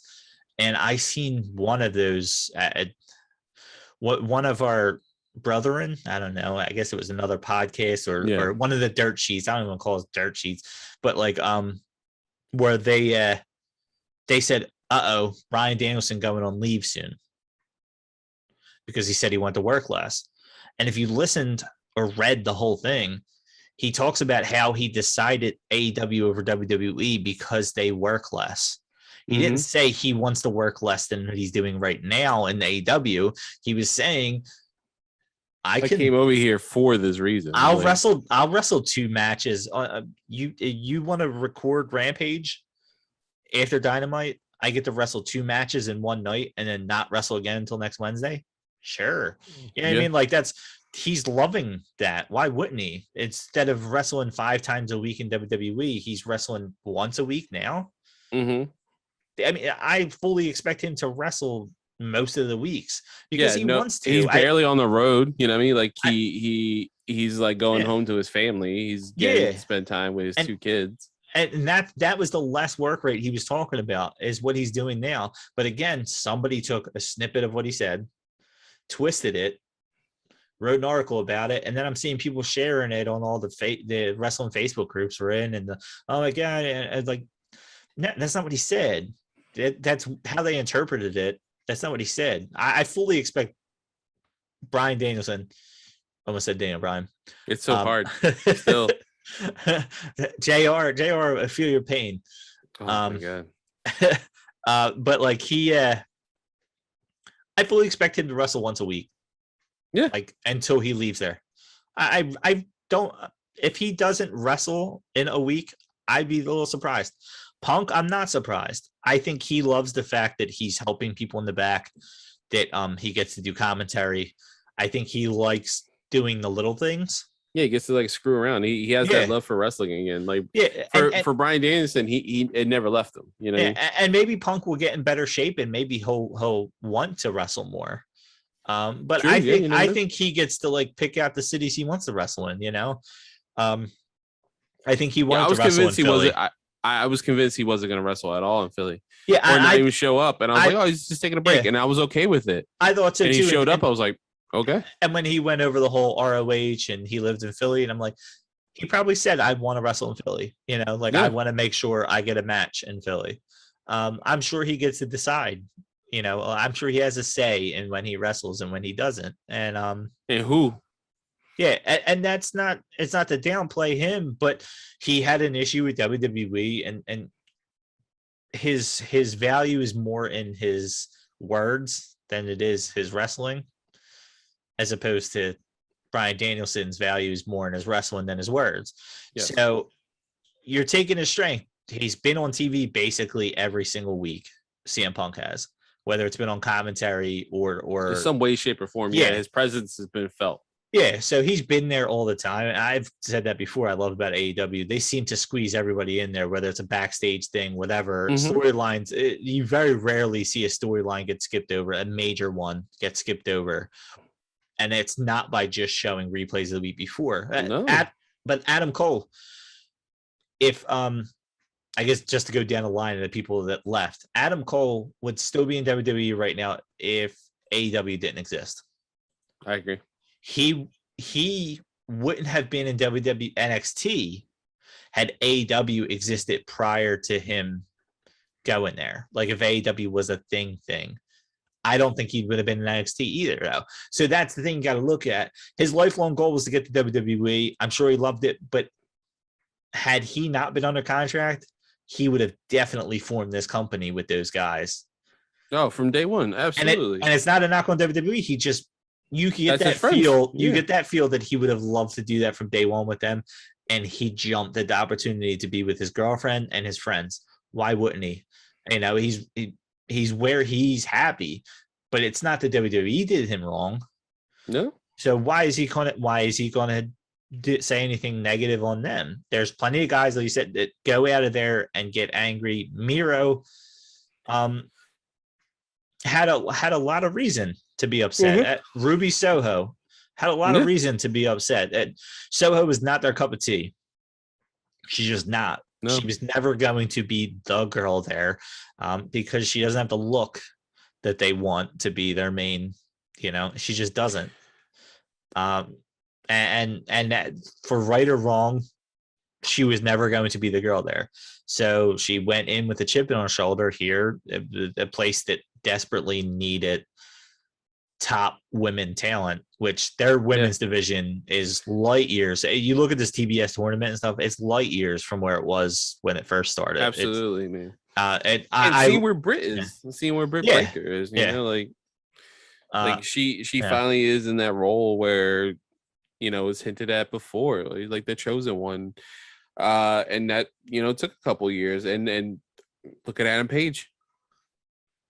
Like that was this him winning this belt this past Saturday has been like one of the greatest culminations in a storyline and multi-year storyline. It was a storyline created in like ROH and New Japan when he just first joined the Bullet Club, and multiple people on BT episodes like, you're the guy, you're the guy, you're the guy, you're gonna be the one who wins the belt, you're gonna be the one who wins the belt. First press conference at AEW, I'm going to win a belt. I'm going to be the first champion, not the first champion, not the second champion, not the third champion, but he is the fourth, and he's finally fulfilled that whole crazy storyline, and that's a long-term booking. That's years, not just Tony Khan. That's like years. That's all of them. And think about this: if I were to have told you that, I don't know, when did Punk come back? I feel like it's been a while now, a couple months. I mean, we're talking it was August, right? 4 months now. Yeah, 4 months. If I told you when him and Bryan Danielson started that, who would you want to see them lose to first? You're talking about two guys that were going to launch this company into the future. You got Hangman, who's probably going to give Bryan Danielson his first loss. And you have MJF, who will probably give CM Punk his first loss. And we're sitting here watching it right now. Yeah. And you're thinking in the back of your head, are they really going to have Bryan Danielson lose? Like, so there's that skepticism of, did they really just put the title on Hangman to lose to Bryan Danielson already? There's so many people who think that. Yeah. Yeah. Because it makes sense. It makes sense. But it also makes sense to push Hangman into a different category, to say, I'm the only person that's beaten Bryan Danielson. MJF can come out. I mean, the whole roll-up thing with Darby Allin was great. You know, it was so good. But like, or the headlock takeover. Yeah, that's what it was. The headlock takeover. So, like, could you imagine if he's the first person to beat Punk? You never hear the end of it. Punk will be retired, and it'll be something that he will talk about 10 years from now, about how I'm the first one. Punk came back, and this guy couldn't beat him. This guy couldn't beat him, and I was the first one to beat him. That solidified me as the franchise and all that. And a lot of people think this is the start of his like rise to the top, ascent to the title. And I fully see it. I mean, you could see MJF beating Hangman for the title eventually. Absolutely. I mean, and you talk about long-term booking. Wasn't that the first Dynamite Diamond Ring match? Wasn't that Hangman against MJF? Right. Yeah, I think it was them. Yeah. So like you have that built into it. And they'll reference it. They're not going to hide it. MJF's already beaten him, and you could talk about that because Hangman doesn't have many losses on his record. MJF can talk about how I'm one of the few that have beaten you. I upstaged you in one of your biggest matches, blah, blah, blah, blah, blah. But like, it's right there. And you're probably not going to get it for a while. But I could see Hangman holding on to it and leading to MJF finally getting the title because as much as all these guys are young, MJF is going to get it multiple times. He's going to be their Ric Flair. He's going to be that guy that holds the title. He'll be the first one to lose it, like from one pay-per-view to the other. Yeah. He'll have some of the shortest title reigns because it fits with his character. It's okay for him to win the title multiple times. He doesn't need a long title run. He needs to say that I'm the first 2-time AEW champion. Yeah. He doesn't need to say that I held the title for 400 days. And that's where they need to get to because Hangman's going to hold on to it for a while. And it's kind of hard. Like, what do? You don't put the title on Danielson and not let him hold it for a while. You can't give it to Punk and not him, so it has to be something meaningful for them too. But like MJF could win it, and then Punk could beat him at the next pay-per-view after MJ. I'm coming back after you, kind of thing. You cheated to beat me the first time around. Long-term booking. It could be Cody. You never know. Like it could be somebody. Yeah, and it's crazy, and maybe that's when you get Punk Danielson down the road. I'm booking a year from now. MJF beats Hangman. Next pay-per-view, Punk beats MJF, and then you get eventually Danielson Punk, and that's when Danielson finally wins it. There's your next 3 champions. I'm booking it now. But like, we're getting so off time. I'm literally throwing expectation out there, but the thing is, I'm not going to be heartbroken if it doesn't happen. But I can sit here. It's what Marvel has done to us without this whole Andrew Garfield, Tobey Maguire thing. Exactly. Yeah. You get hyped for like little things, but we're hyped. We're hyped. Like I'm hyped for them too because I know Marvel has made it possible. I'm hyped for all this to happen because AEW has made it possible. Where if you told me that I'm booking WWE a year from now, I would assume The Rock came back the night after WrestleMania because that's the only time they do it. That's the only time what do you mean we don't have a Monday morning meeting? Like or an hour before show starts meeting? Unless it's The Rock getting his WrestleMania spot 2 days after WrestleMania, like they ain't fucking from week to week. Those storylines change and they go off course and they don't get back. I totally forgot about that. That was like literally the next night. But how's that? I mean, people can say the CM Punk, was not happy, but how does that not piss you off? How does that not piss you off? Think about it. You're working at a job for how many years? You're waiting for that promotion, and they bring in a guy that quit the job years ago and said, "Hey, I want to come back for this promotion." They're like, "Oh, okay, cool." Yeah. Like I just worked my ass off for 10 years. He hasn't even touched anything here. You're going to have to spend a whole year to get him back into the new ways of us doing this job. Yeah, unless you get if you don't do it, you get WCW. And now I get to sit here. Oh, you want me to hold the title until you're ready to give it to him when he's ready to wrestle again? You want me to hold the title for this long and be next to the main event? You want me to, I mean, the dude held the title for what, 400 and some days and main event at nothing. He just did. I mean, I think didn't the one card didn't John Cena wrestle John Laurinaitis in the main event when CM Punk had a title match? Like, it's just like, do you not understand the disrespect that shows him as the title, as they say, is meaningless in WWE. You know, it's we're not Mexico territory with AAA, but yeah, we're close. it's a prop. AEW has made the championship feel real to the point that you have to long earn championship wins. Yeah, like long range, meaningful defenses. And a short one will happen, and we'll go, oh shit. They just had 5 long reigns. How'd this guy lose it right away? And it's going to catch us off guard. And it's going to be wonderful because it's going to catch us off guard. Not like if you don't see the forest, you know what I mean? Like for the trees, like you're just like, okay, well, why did Hangman lose in 2 months? Like, well, maybe this isn't a bad thing. Like maybe he is a 2-time champion down the line, you know, like it's hard. And I'm there with you. Like at the same time, I'm like, I don't want him to lose. Like I don't want this to happen. But like we talked about this last week. Look at the roster. There are at least 10 legitimate guys that could beat him for the title. Oh yeah. And then how long do you wait to put the title on some of these guys? I mean, Miro has done nothing but earn a title run. You know, you could see Moxley or Omega winning the title back. You could see it. Jericho, I think, is the only non-option of winning the title back. I don't see him winning the title back. No, I don't as well. But like, when do they want to put the title on, let's say, a Darby Allin? That's down the line. That's going to happen. Yeah. When will Punk or Danielson get it? Because you assume they want their names on that. Do you get a guy like an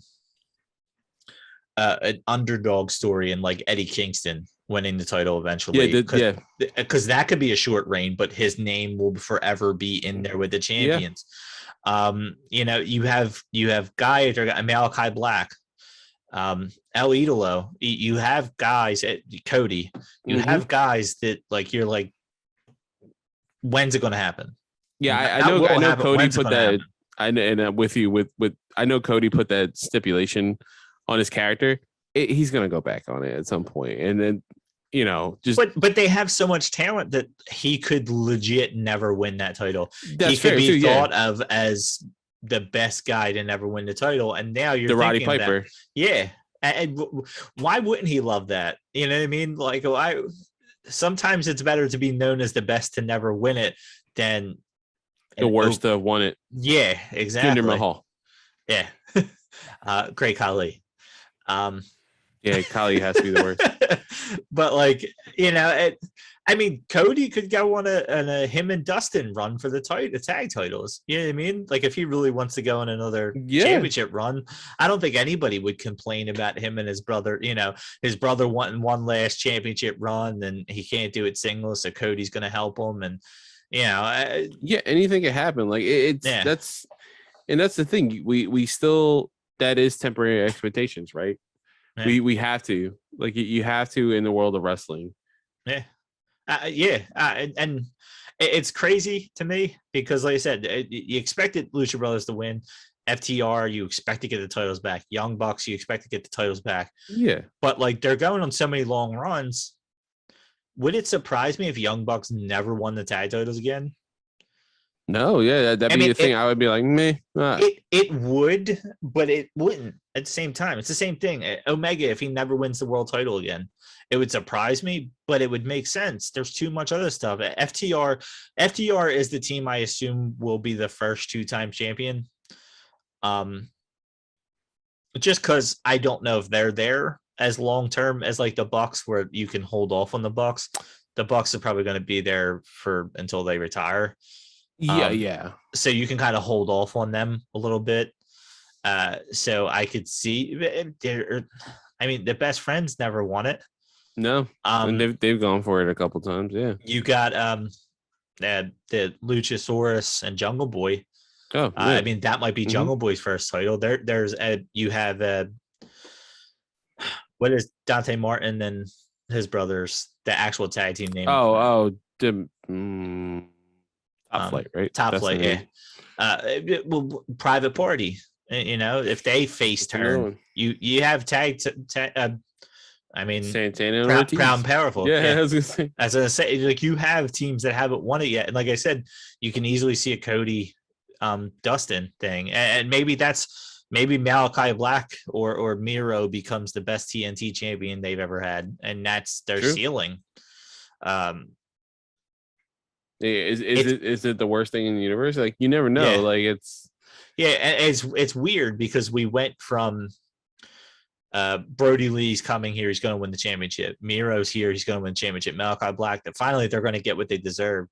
And like, I don't think if WWE treated the US and the Intercontinental title with the prestige they should, TNT. yeah.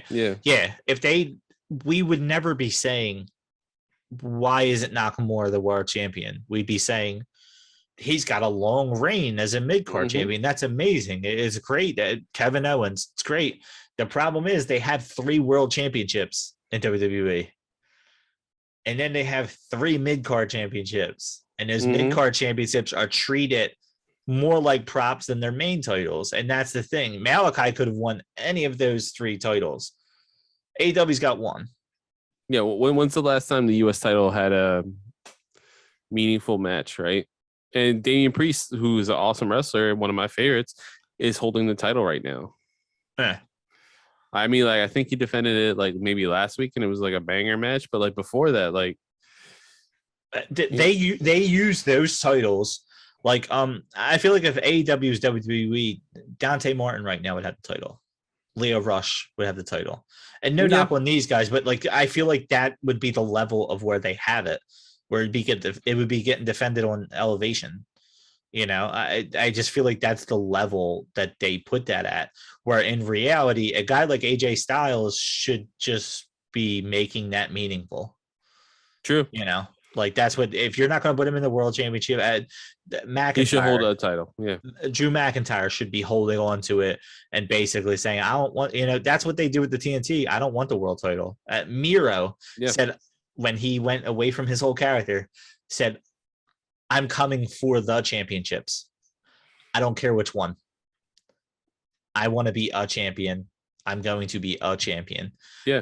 And I've never gotten the feeling that he's like, hey, I'm moving on to bigger and better and going at the world championship. I wouldn't doubt to see him come back on another run on the TNT title because they don't have a spot for him in the world title. I wouldn't doubt it. Because I maybe another thing to go back to the expectation thing, right? Maybe one of the things we didn't realize was like, oh, we want them to win with the world title, right? But there's only one world title and it's treated really properly, right? So we want them to win, so and so title because of this. Is like maybe they're just happy being used correctly. Yeah. For once, and we're like, they need the title, and they're like, I don't want the title ever. Yeah.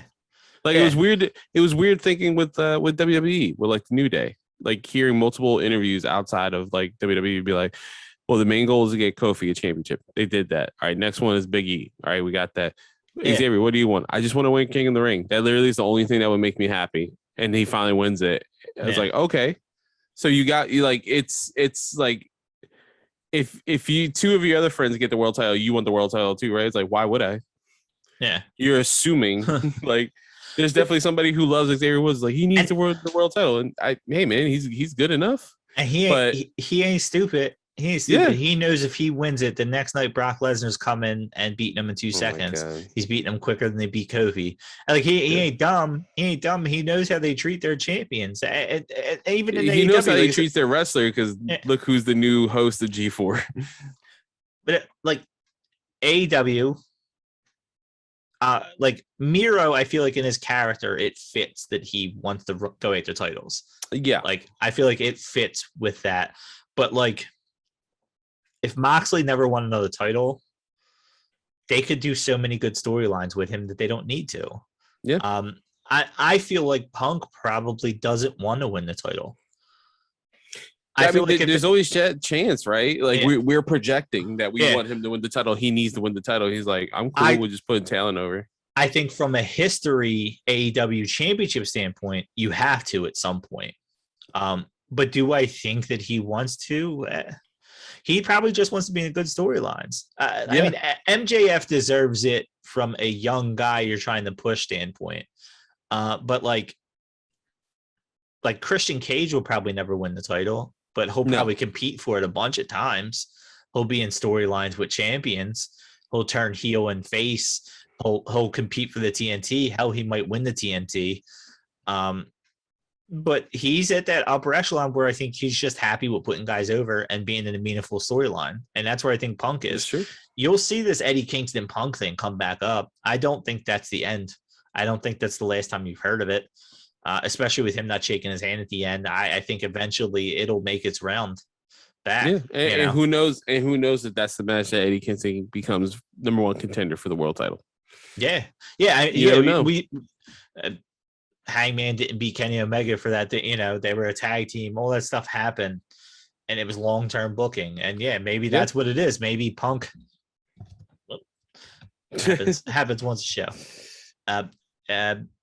Maybe Punk is like sitting there thinking, like, you know what, I can push Eddie. Hell, Bryan Danielson said it in one of his interviews that like everything Punk said was true. That like Eddie Kingston is more talented than I am, but he doesn't put the effort in, and that was the issue we had. That he doesn't like he even I think he even called him out and said like one of the weeks he was out drinking until 3 a.m. when he had a match the next night or after his match or something like that. And he said me after my match I'm going back and I'm doing stretches to make sure my body's right for the next night. And he said that's the difference between the two of us. And I fully see a long-term Eddie Kingston a tournament where Eddie Kingston beats both of them. He finally, finally breaks through those guys that said he's not putting effort in, and he finally. But that could be a couple of years from now. I don't think Eddie Kingston is holding on to. I need to be world champion here, and I think a lot of guys feel that way. I don't think Malachi Black went there to be world champion. I think he went there for creative freedom, to be used in meaningful ways, and to have fun. El Idolo, I'm even kind of on that same. I think he loves the fact that he can go wrestle in AAA. Yeah, he can go hold another title. He doesn't need to win a title here, and they'll allow it. I think a lot of these guys are happy with that. Miro, I think, is just happy he gets to keep his Twitch. Jesus, because he was making money off of it. And I think he's happy with that. Yeah, we can't project we can't project how we feel about a company toward those wrestlers if they have a different experience. Like that's not fair. Yeah, we all have our favorites. We all have who we want to be champion. Like I said, I love MJF. I don't feel like I'm projecting when I say he's going to be a future champion, because I feel like it's a waste. It is because it's inevitable. I would probably say from day one there was, right now, and Hangman just got it, but let's say fast forward to last week, I would say there's 4 people on the roster that if they don't eventually win the championship, it's a wasted opportunity for the company. Yep. And I want to know if you know who I'm talking about, because I've said these names multiple times. And it's not just from a you standpoint, it's just from Hangman. I didn't even give you a chance to answer. Hangman, MJF, Punk, and Danielson. I feel like if they all don't hold the title at some point, it's a missed opportunity from the company. Darby Allin, I don't think ever needs to win it. He'll fight for it. I don't think he needs to win it. I don't think Sammy Guevara ever needs to win it. Jungle Boy might be the only other one that I could see on the roster that eventually it makes sense for him 5 years from now, for him and MJF to be the I don't even know, the Brett and Sean. I don't know. I'm trying to think of like a that's not a bad comparison. I wanted to think of somebody with Sting and Flair, I guess, maybe. Yeah. Where I'm trying to think of I mean, I want to say Hogan, Flair. I don't know, but either way, Macho Man Hogan. I don't know. I'm trying to think of like, I want Hogan and black people. I I want to throw Flair in there so much because Yeah. MJF is He's Flair. he's like the newest person. He's the modern day. He's the Flair. closest though. He really is. He's the closest. Like not even Miz or anybody is as close as he is. And he's so impressive. I love that they push the narrative of him not wrestling. It's so great. I love it. He only wrestles like 3 or 4 times a year. Excalibur has made those side comments constantly, but it's AEW being self-aware. I mean, how Jim Ross at one point, I think during Full Gear, he called Bryan Danielson Daniel Bryan like 6 times. I think you're right. And then I think he called on Bryan Danielson once, and he like flat out said, "Oh yeah, I finally got it right," or something like that. I'm going to hear about that on Twitter. I don't know if he said it like on Dynamite or he said something where he was like, "Yeah, I got it right that time. You can now lay off," or something like that. Like it was just something he made like a side comment where he was self-aware that, look, I know I keep calling him the wrong name. It's very hard not to call these guys, but I would think he called Mira Rusev one time. Like, it's hard not to call these guys. I mean, Miro, I've kind of dealt with the change. Bryan Danielson and Daniel Bryan so close to each other, though. I mean, they legit chant, we kind of had to give him a little bit. Yeah, we had to give him a little bit of a break. Yeah, they literally chant "Let's go, Bryan," which I mean, that was the same chant they used in WWE as his last name. It's legit the same thing. Like they that one is so easy to fuck up. I think he probably called Malachi Black Alistair, I think, one time. I mean, I'm sure he's fucked up all these guys' names. I think like Cien Almas, like Andrade, because he dropped the Cien Almas, and that's already a mouthful. Right. I don't expect anybody to be calling him anything other than Andrade, so that one's easy.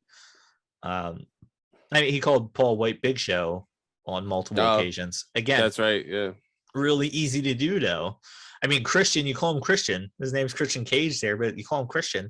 Some of them are just easier. I mean, hell, Jim Ross called Jungle Boy Jack, and he called him Jack. So many Perry. people were so angry with that. Yeah. And I remember do you remember the interview with Jungle Boy? There you go.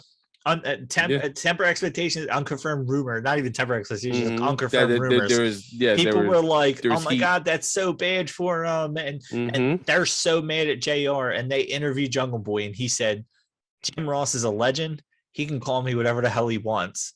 And he said, "I talked to him in the back, and JR said, you have to." I know they said don't use your family name, and that's why he wanted to be on his own. And he said that's fine and dandy. He said, but you want to stand out, use your name.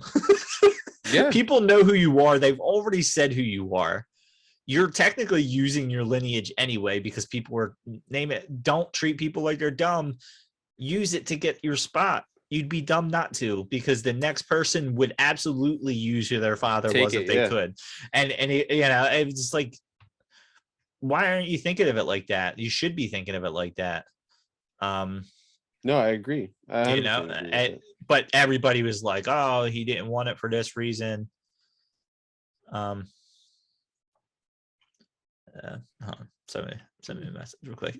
That's fine. If you want to vamp a little bit on that though, but like that's a whole like unconfirmed rumors where everybody's like, "Oh, it was a big deal," and he got backstage heat for it, and everybody's like, JR could do the fuck he wants. Like, if he wants to call him that, or and that's become I've literally heard Jericho call him Jungle Boy Jack constantly. Like every time he does it, he calls him Jungle Boy Jack. And now JR is doing it. He did it at the pay-per-view. I mean, it's become so. He went from his name's Jungle Boy. He calls him Jungle Boy Jack. Everybody starts calling him Jungle Boy Jack. Now he calls him Jack Perry. He's like, listen, and I also do love the reason why he did it too. In that one interview, he's like, well, he ain't gonna be a Jungle Boy forever. He's gonna be 40 at one point. He's gonna have to not keep using that Yeah, name. like a jungle man. Yeah, exactly. Was that Jericho? Somebody said he's no longer Jungle Boy. He's now a Jungle Man. Like, Yeah. please don't start calling him a Jungle Man. No, that's enough. Yeah, But there's a line in the sand. yeah, again, it's not treating the fans like idiots. Yeah.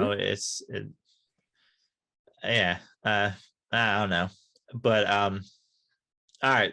I feel like we got a lot out of this. Yeah, More than I expected. Again, Hurricane Helms, we are with you. we stand by you. I stand with your tweet, even though people read into. Listen, at first I was shocked. I'm not even gonna lie. Yeah, and I was like, oh. Yeah, I think it took me. I had to read it a couple of times before, because I was thinking the same thing. I was like, there is behind the scene, but he was, and I think he explained himself. I think that's what made it a little bit easier. He was referencing unconfirmed rumors, not behind the scenes information, which is, we get about 5% of the shit that we read is actual confirmed. I mean, and I'm probably being nice on, and this goes for all things, video games included. 5% of what you hear is truth. And that's, the wrestling is worse because everybody's trying to make a name for themselves. They're always, I know somebody in the back, and somebody in the back is trying to get a job somewhere else by shit talking on them, and somebody's making extra money. That he's a worker at Wells Fargo Center that heard somebody say something at the back, and someone was getting a beer, and they offered them $100 to tell them what they seen, and they're like, all right, cool, that's more than I made last night. Like, I feel like it's out of control mostly in wrestling. There's so many things that like is out of control in the wrestling world, and I mean there were journalists. I mean, don't get me wrong, there are. I think there's they're adapting to what the environment is now that multiple mediums have. Like, there are now people like a Sean Ross Sapp and Raj over at Wrestling Inc., who are like, well, I got sources now, I have stuff that legit journalists do, like I have multiple sources, they confirm this is what's happening, these are the actual things that were talked about, these were actual things that are discussed, because it's always, especially with wrestling, it's always been the Wild West, right? And whispered down the lane. It's like a mix of both. Like, well, and that was, you've heard AEW, you heard CM Punk, you've heard Bryan Danielson reference it. That's what the whole Brody Lee thing, why it was so like wow, a wrestling company doesn't have, there's not a single shitbag in the back that wanted to make $50 by telling a story to somebody else. And it's very possible that some of the people knew it and respected whoever told them enough to not release it. Yeah. And that's the other thing too. I mean, you get that a lot where so many people hate working for WWE that still work for WWE. And like, you almost get that feeling that like they view it as a family, to the point that they might not necessarily like who they work with, but they like where they're working, and they don't want to jeopardize that. And Tony Khan has been nothing, like I said, but transparent.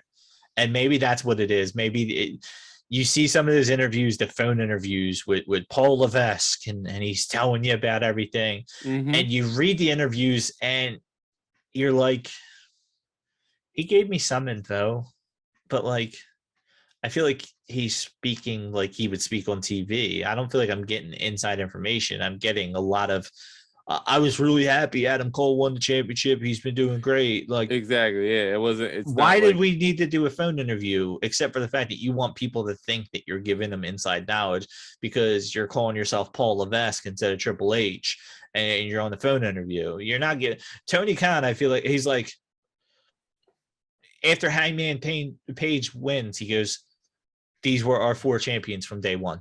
We knew the exact order and who we wanted the champions to be. These were the 4 champions we had from day one." Like, the timing really hasn't changed. He's not treating you dumb. We know he booked it. We know it was set up to be this way. And he's like, this is how it was planned. This is from day one. These were our 4 champions. We didn't have anything signed past this point. We finally hit the champion we wanted to hit. And now whatever happens in the future happens in the future. But like, you know, I don't know. It's, again, I've always said wrestling's television. It's movies. Yes. Yeah. If you, it's not, it's anime. Yeah. It's not me watching the NFL and saying, my God, they scripted the champion. I'm never going to watch this again. I don't see Marvel come out and say, I don't see Kevin Feige coming out and saying, hey, we didn't even know Willem Dafoe was coming here. He just showed up. Yeah, he just showed up in the rubber suit. Yeah. Like, and he killed it. And we don't know if he's going to be here long term. We don't even know if he's coming back next week. He just showed up and acted.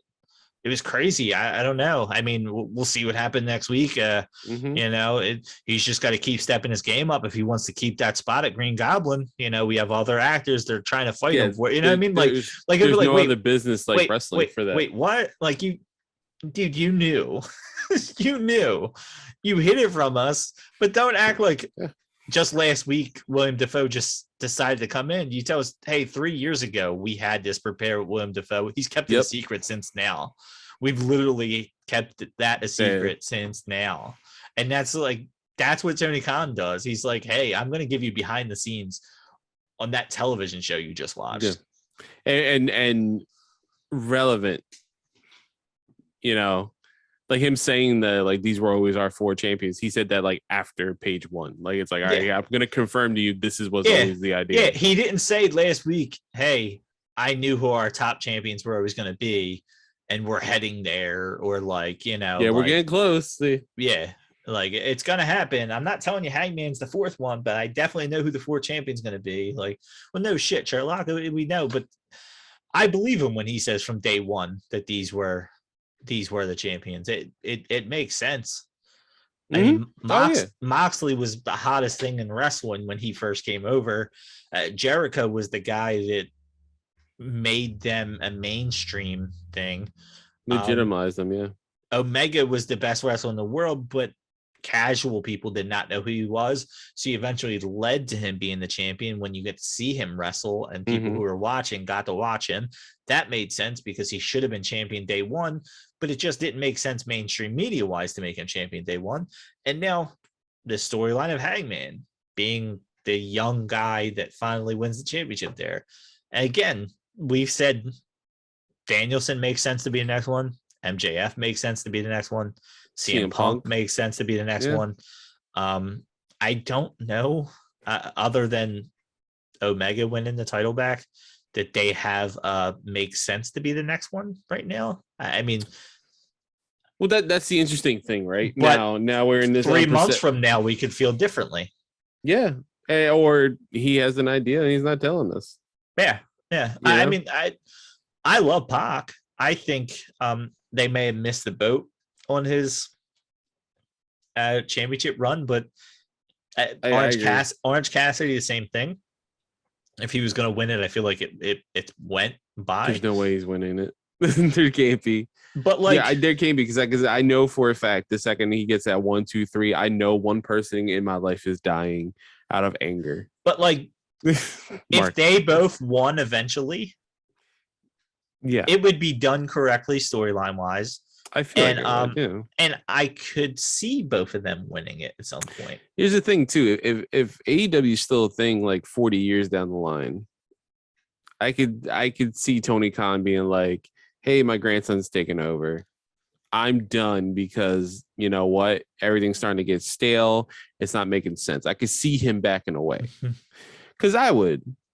If I was where Vince McMahon's at, there's no way I would be that power hungry, that madman to be like, no, you know what? This is really not going to work at like 8:30. It's like, well, the segment's at 10. They're like, well, we got an hour and a half to figure it out. I'd like to think that wrestling's still around 40 years from now. I hope so too. Yeah. I mean, I don't see it, but I would like not to what think it is so. now. I don't see what it is. I could now. see wrestling going back to local gyms, and No, that's the extent of what you're getting. And but who knows? I mean, I don't know. We never thought we'd have a legit second tier company. that's true. Well, if it was our opinion first tier, again, ratings mean shit. And I know all you WWE fans hear me say that and say that's what every AEW fan says. It's the truth. Yeah. I've never watched a movie in my life because it got a 9.8 out of 10. I've never loved a movie because it got box office tops. That legit, I've never seen a Lord of the Rings movie. I've only seen one Star Wars movie from beginning to end, and it was within the last 2 years, and it was the fourth one, the very first one that ever. And I was so excited for it that I have not watched another one after it. I thought it was better than what I expected, but still, I've never seen some of the best movies ever created. You can tell me the best documentary there ever is. I hate documentaries. I'm never going to watch it. And if you showed it to me, I'd say that sucked. It was a documentary. I don't care. You know what I mean? Like, yeah, no, that's what this is. This is, I could give two fucks if AEW ever beats them in ratings, because I like AEW. I like what they're putting on, and nobody's ever going to change my mind because I like what I'm watching. Yeah. Just like I watch shows that other people probably are like. I have one guy at work that literally has given me shit because I said I think The Big Bang Theory is funny, and he's giving me shit. And he showed me. Yeah. He showed That's one me of those ones. He has showed me videos of The Big Bang Theory without the laugh track, and says, "Look how uncomfortable this is." And I said, "You could do that with any show. If you take away the laugh track at any show, it looks weird. It becomes something different." Yeah. Yeah. They're staring off and waiting for laughs.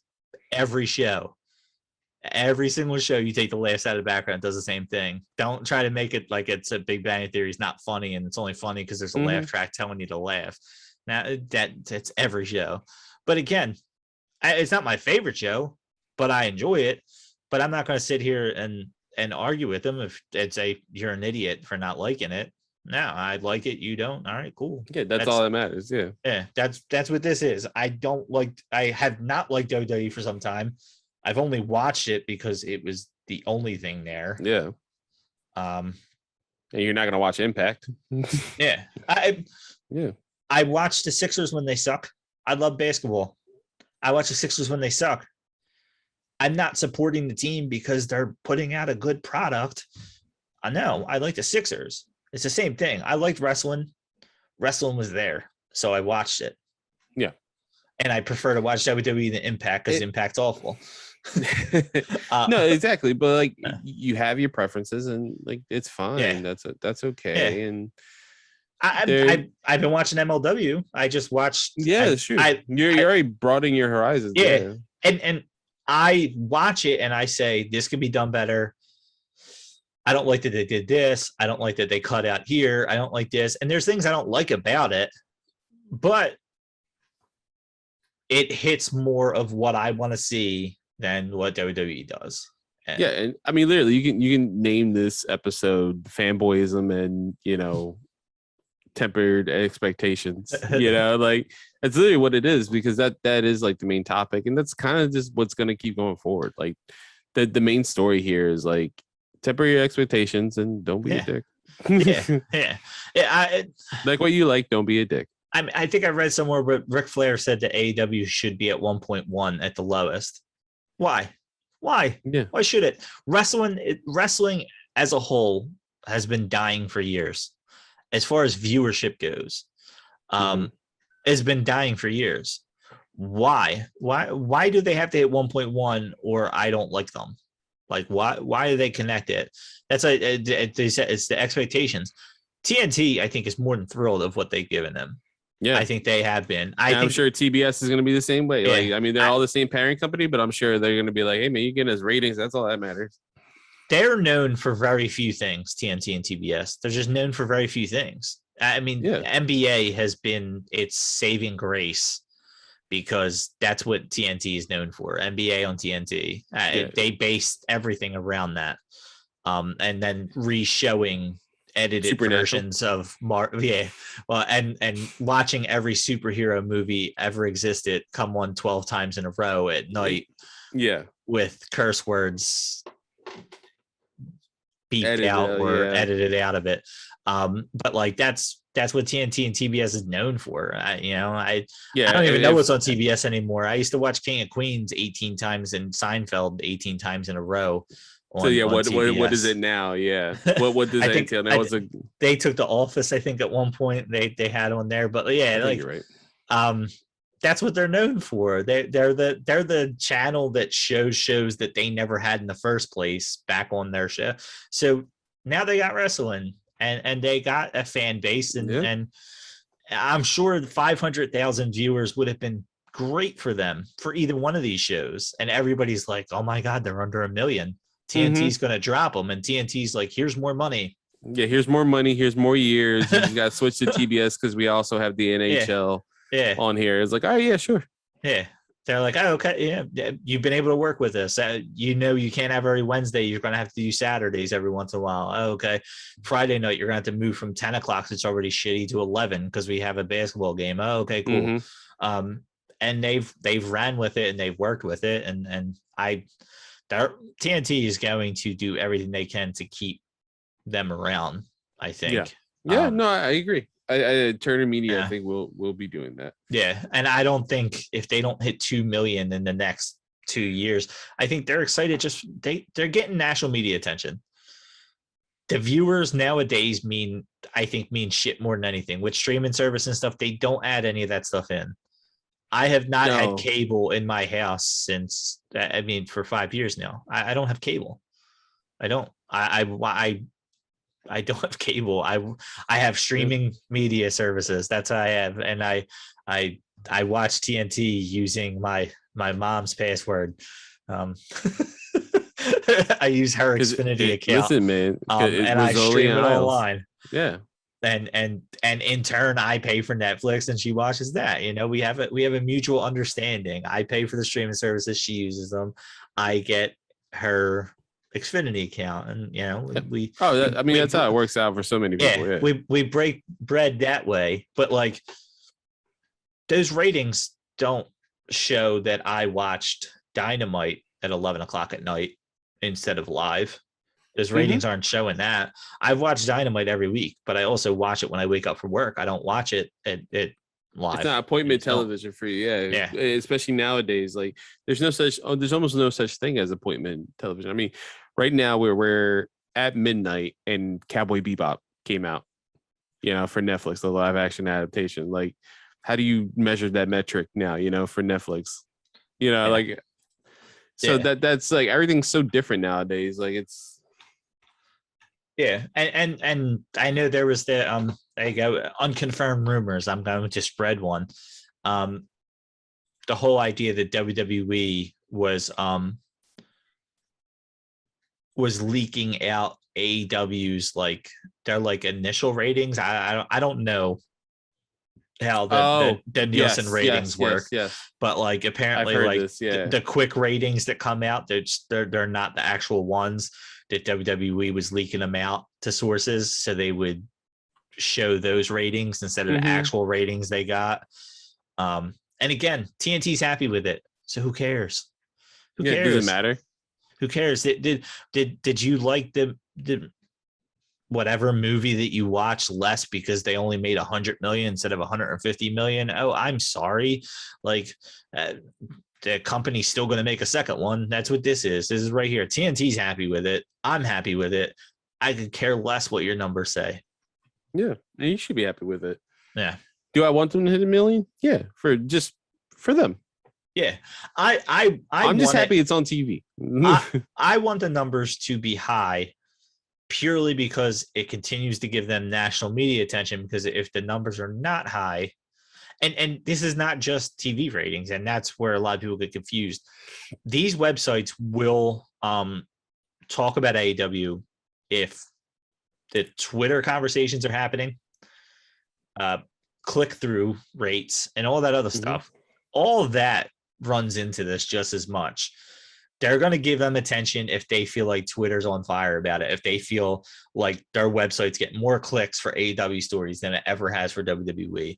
And the ratings on TV mean shit. It just does. It means shit. It doesn't mean anything. They still have put on better shows.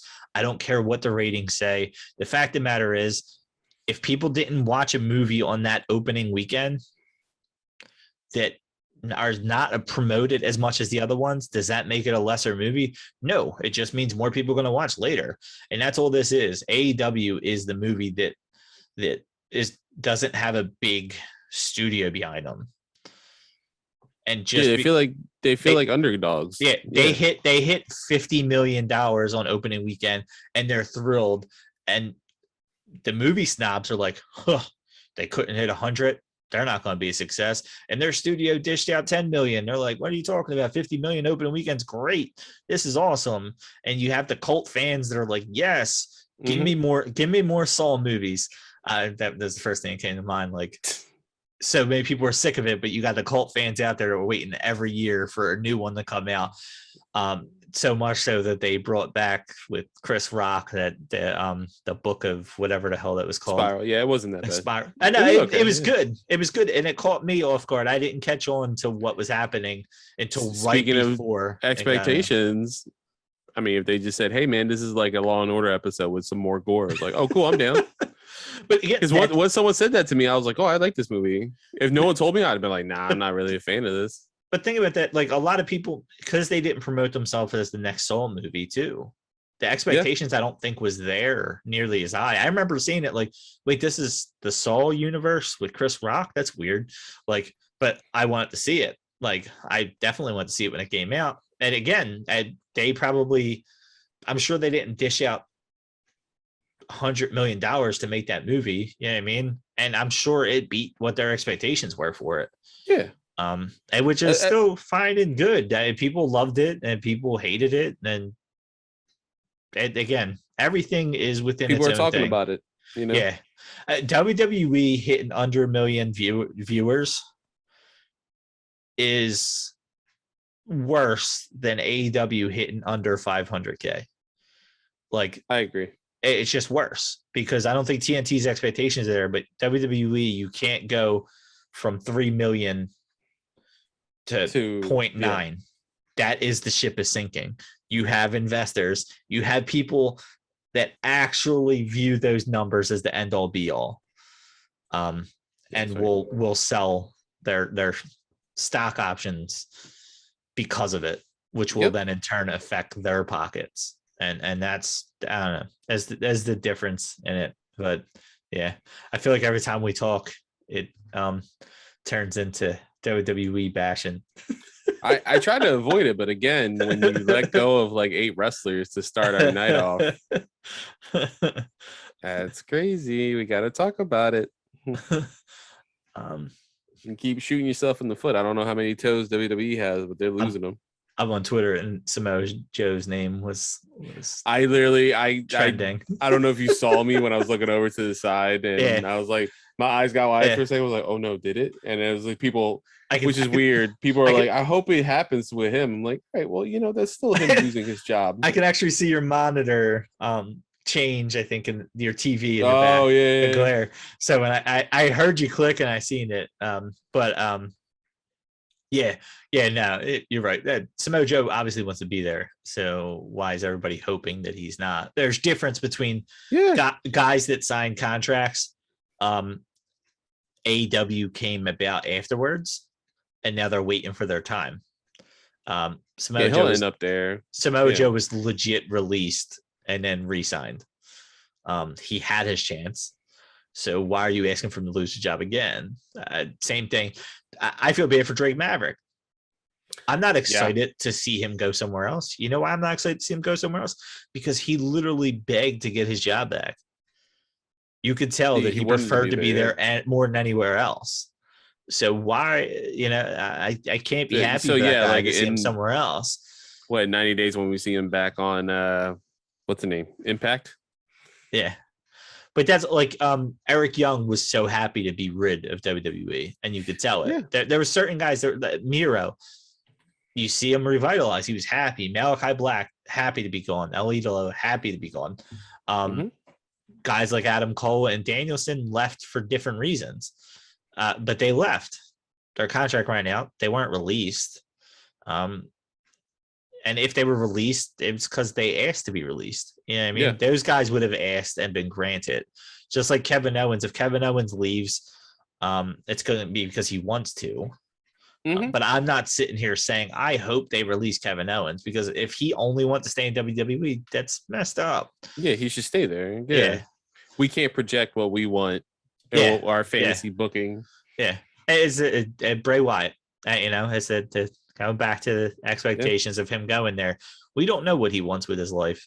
He could have had so much fun playing the Fiend that he said, you know what, being a horror character like in a movie sounds amazing to me. Mm-hmm. Like he might have gotten so into the character and dealing with the cinematic matches and shit like that. And he might have gotten so much that he's like, that's what I want to do with my life. That's true. For those of you listening to us, you look exhausted. I am, but I'll also keep like refreshing just to make sure. I mean, nothing's popped off, but I keep refreshing. I can't tell. Look, and for those of you seeing the video, you see exactly what I'm talking about. And I will say to you, I can't tell where you're reading, so this is what it looks like to me. You're like, yeah. It looked like your head was dropping and your eyes were down. That's why I was like, you look exhausted. Either way, we've been blabbering on now for. We're probably on 3 hours. Yeah, I think we're at 3 hours. Yeah, I did the stopwatch and then I closed it out. So I think we hit 3. Yeah. But yeah. So since now we're just aimlessly going at other things, we hit the things we wanted. Thank you for WWE for giving us an extra 20 minutes of content for this video and not getting to our topic soon enough. We appreciate you giving us things to talk about each week that we didn't even expect to. I mean, yeah, I really want to say just fuck you for letting everybody go. But yeah, the way you did too. First ROH gave us something to talk about, now WWE. Blue Meanie, you're really our saving grace, because that's the only good thing we've had to really talk about in our lives, over the last couple of weeks.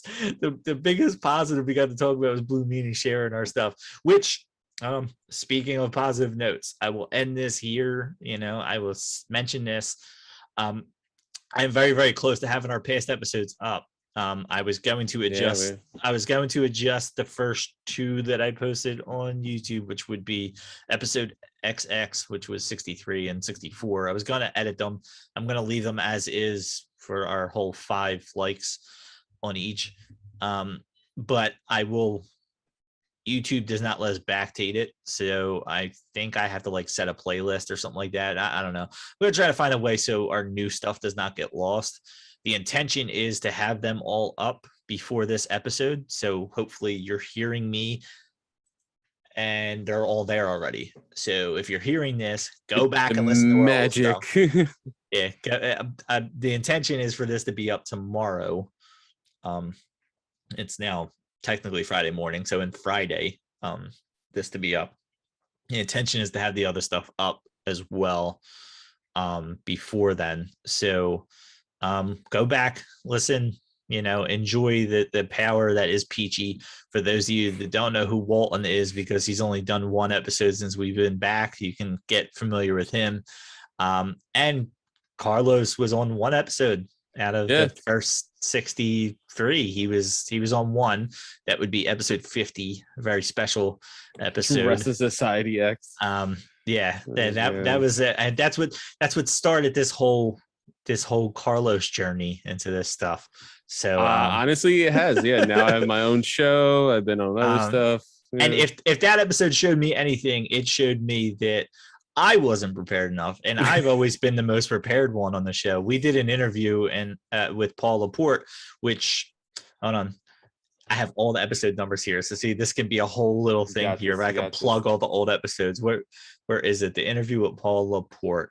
who did a wrestling game called Book It. It would be episode 25. Look at that landmark episodes. We got 25, we got 50.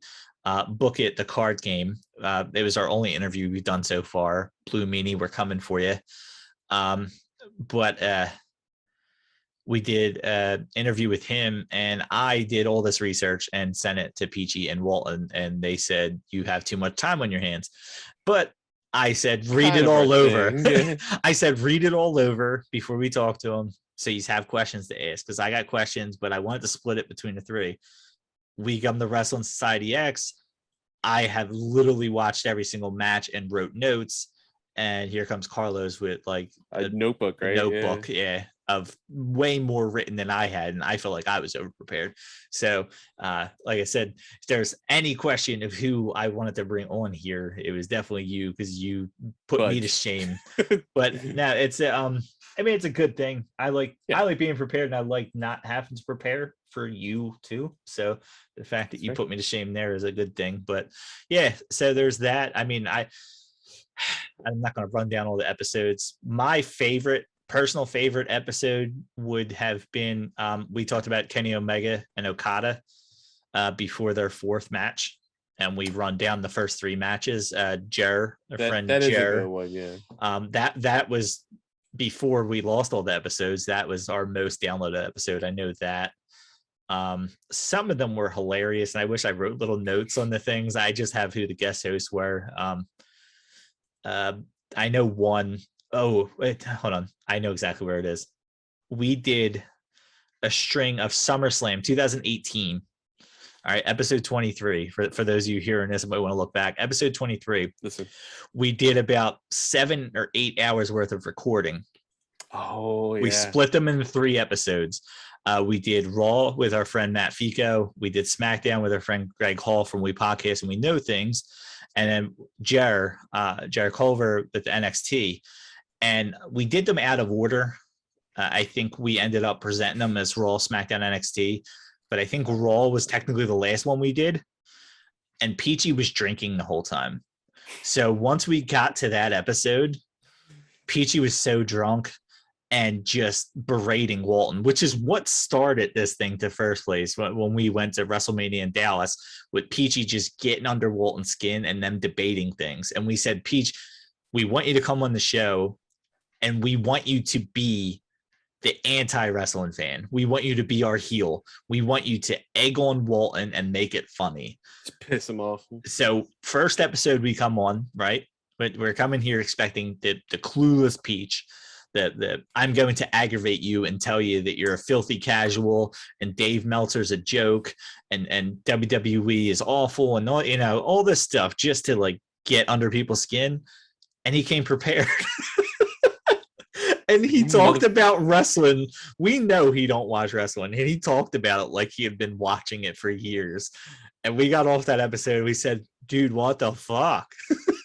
So if you want to see Peach as what we thought, I believe it is 23.1. I believe it's the Raw episode. In the description, it literally talks about how I'm pissing myself laughing because I laughed the whole time. It was a long, like I said, we did it all in one day. It was literally like 8 hours.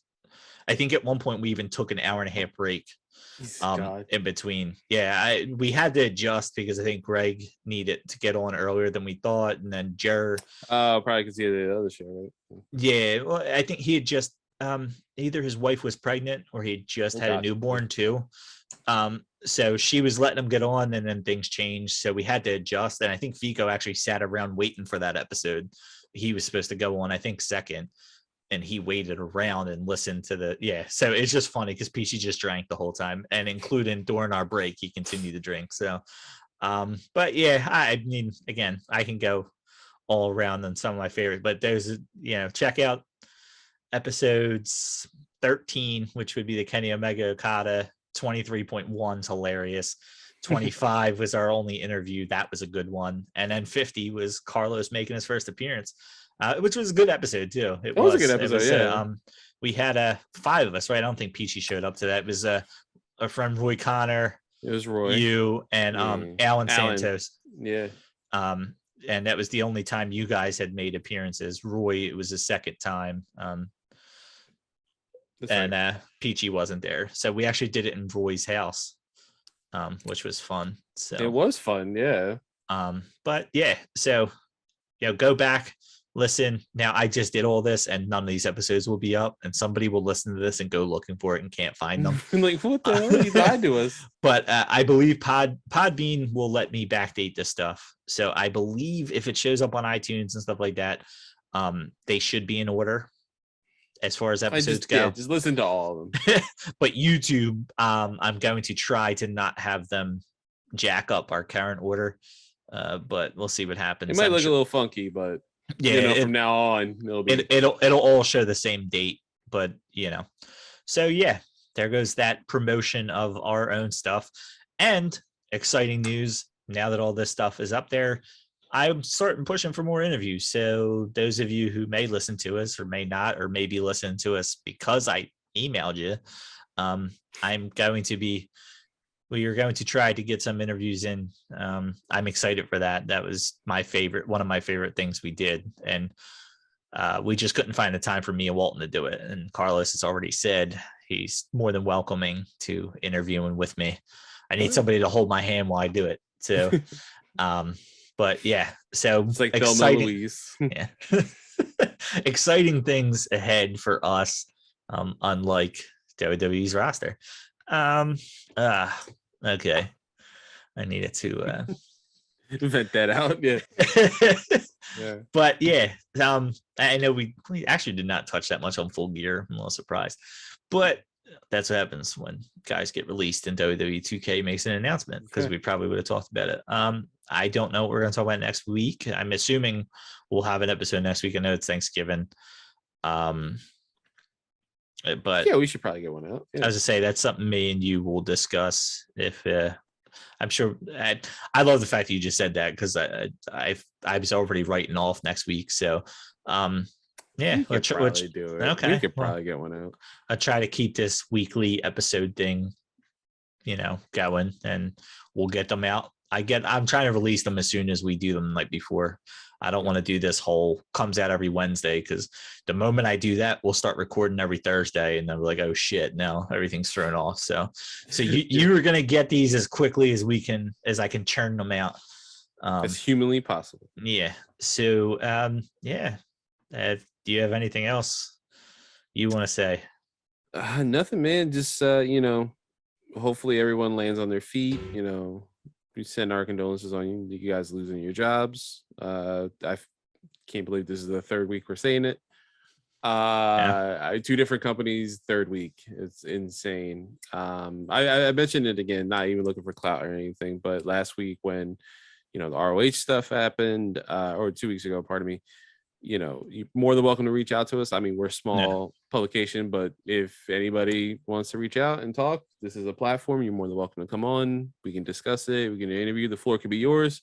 You can vent, whatever that may be. And then, that's it for that stuff. My stuff, I got a new theme song I'm going to be debuting. My version of my wrestling theme song. I got a new logo, and probably going to be doing some Game Award reactions as well. If you see me, I may be on Twitch, so check out twitch.tv/nerdaday. Yeah, it's just all one word, right? Yeah. And, shoot me a sub on YouTube. Yeah. I'm almost at 100. I'm really close. And for those of you that are listening that haven't subscribed to us yet, you should. Yes, on everything possible. That's one thing we are lacking on right now. So we want to feel the love. We are 60 some episodes in. I know it only looks like we have 5, but we have more. We want you back. For those of you that we lost, we're back. We're here. We're permanent.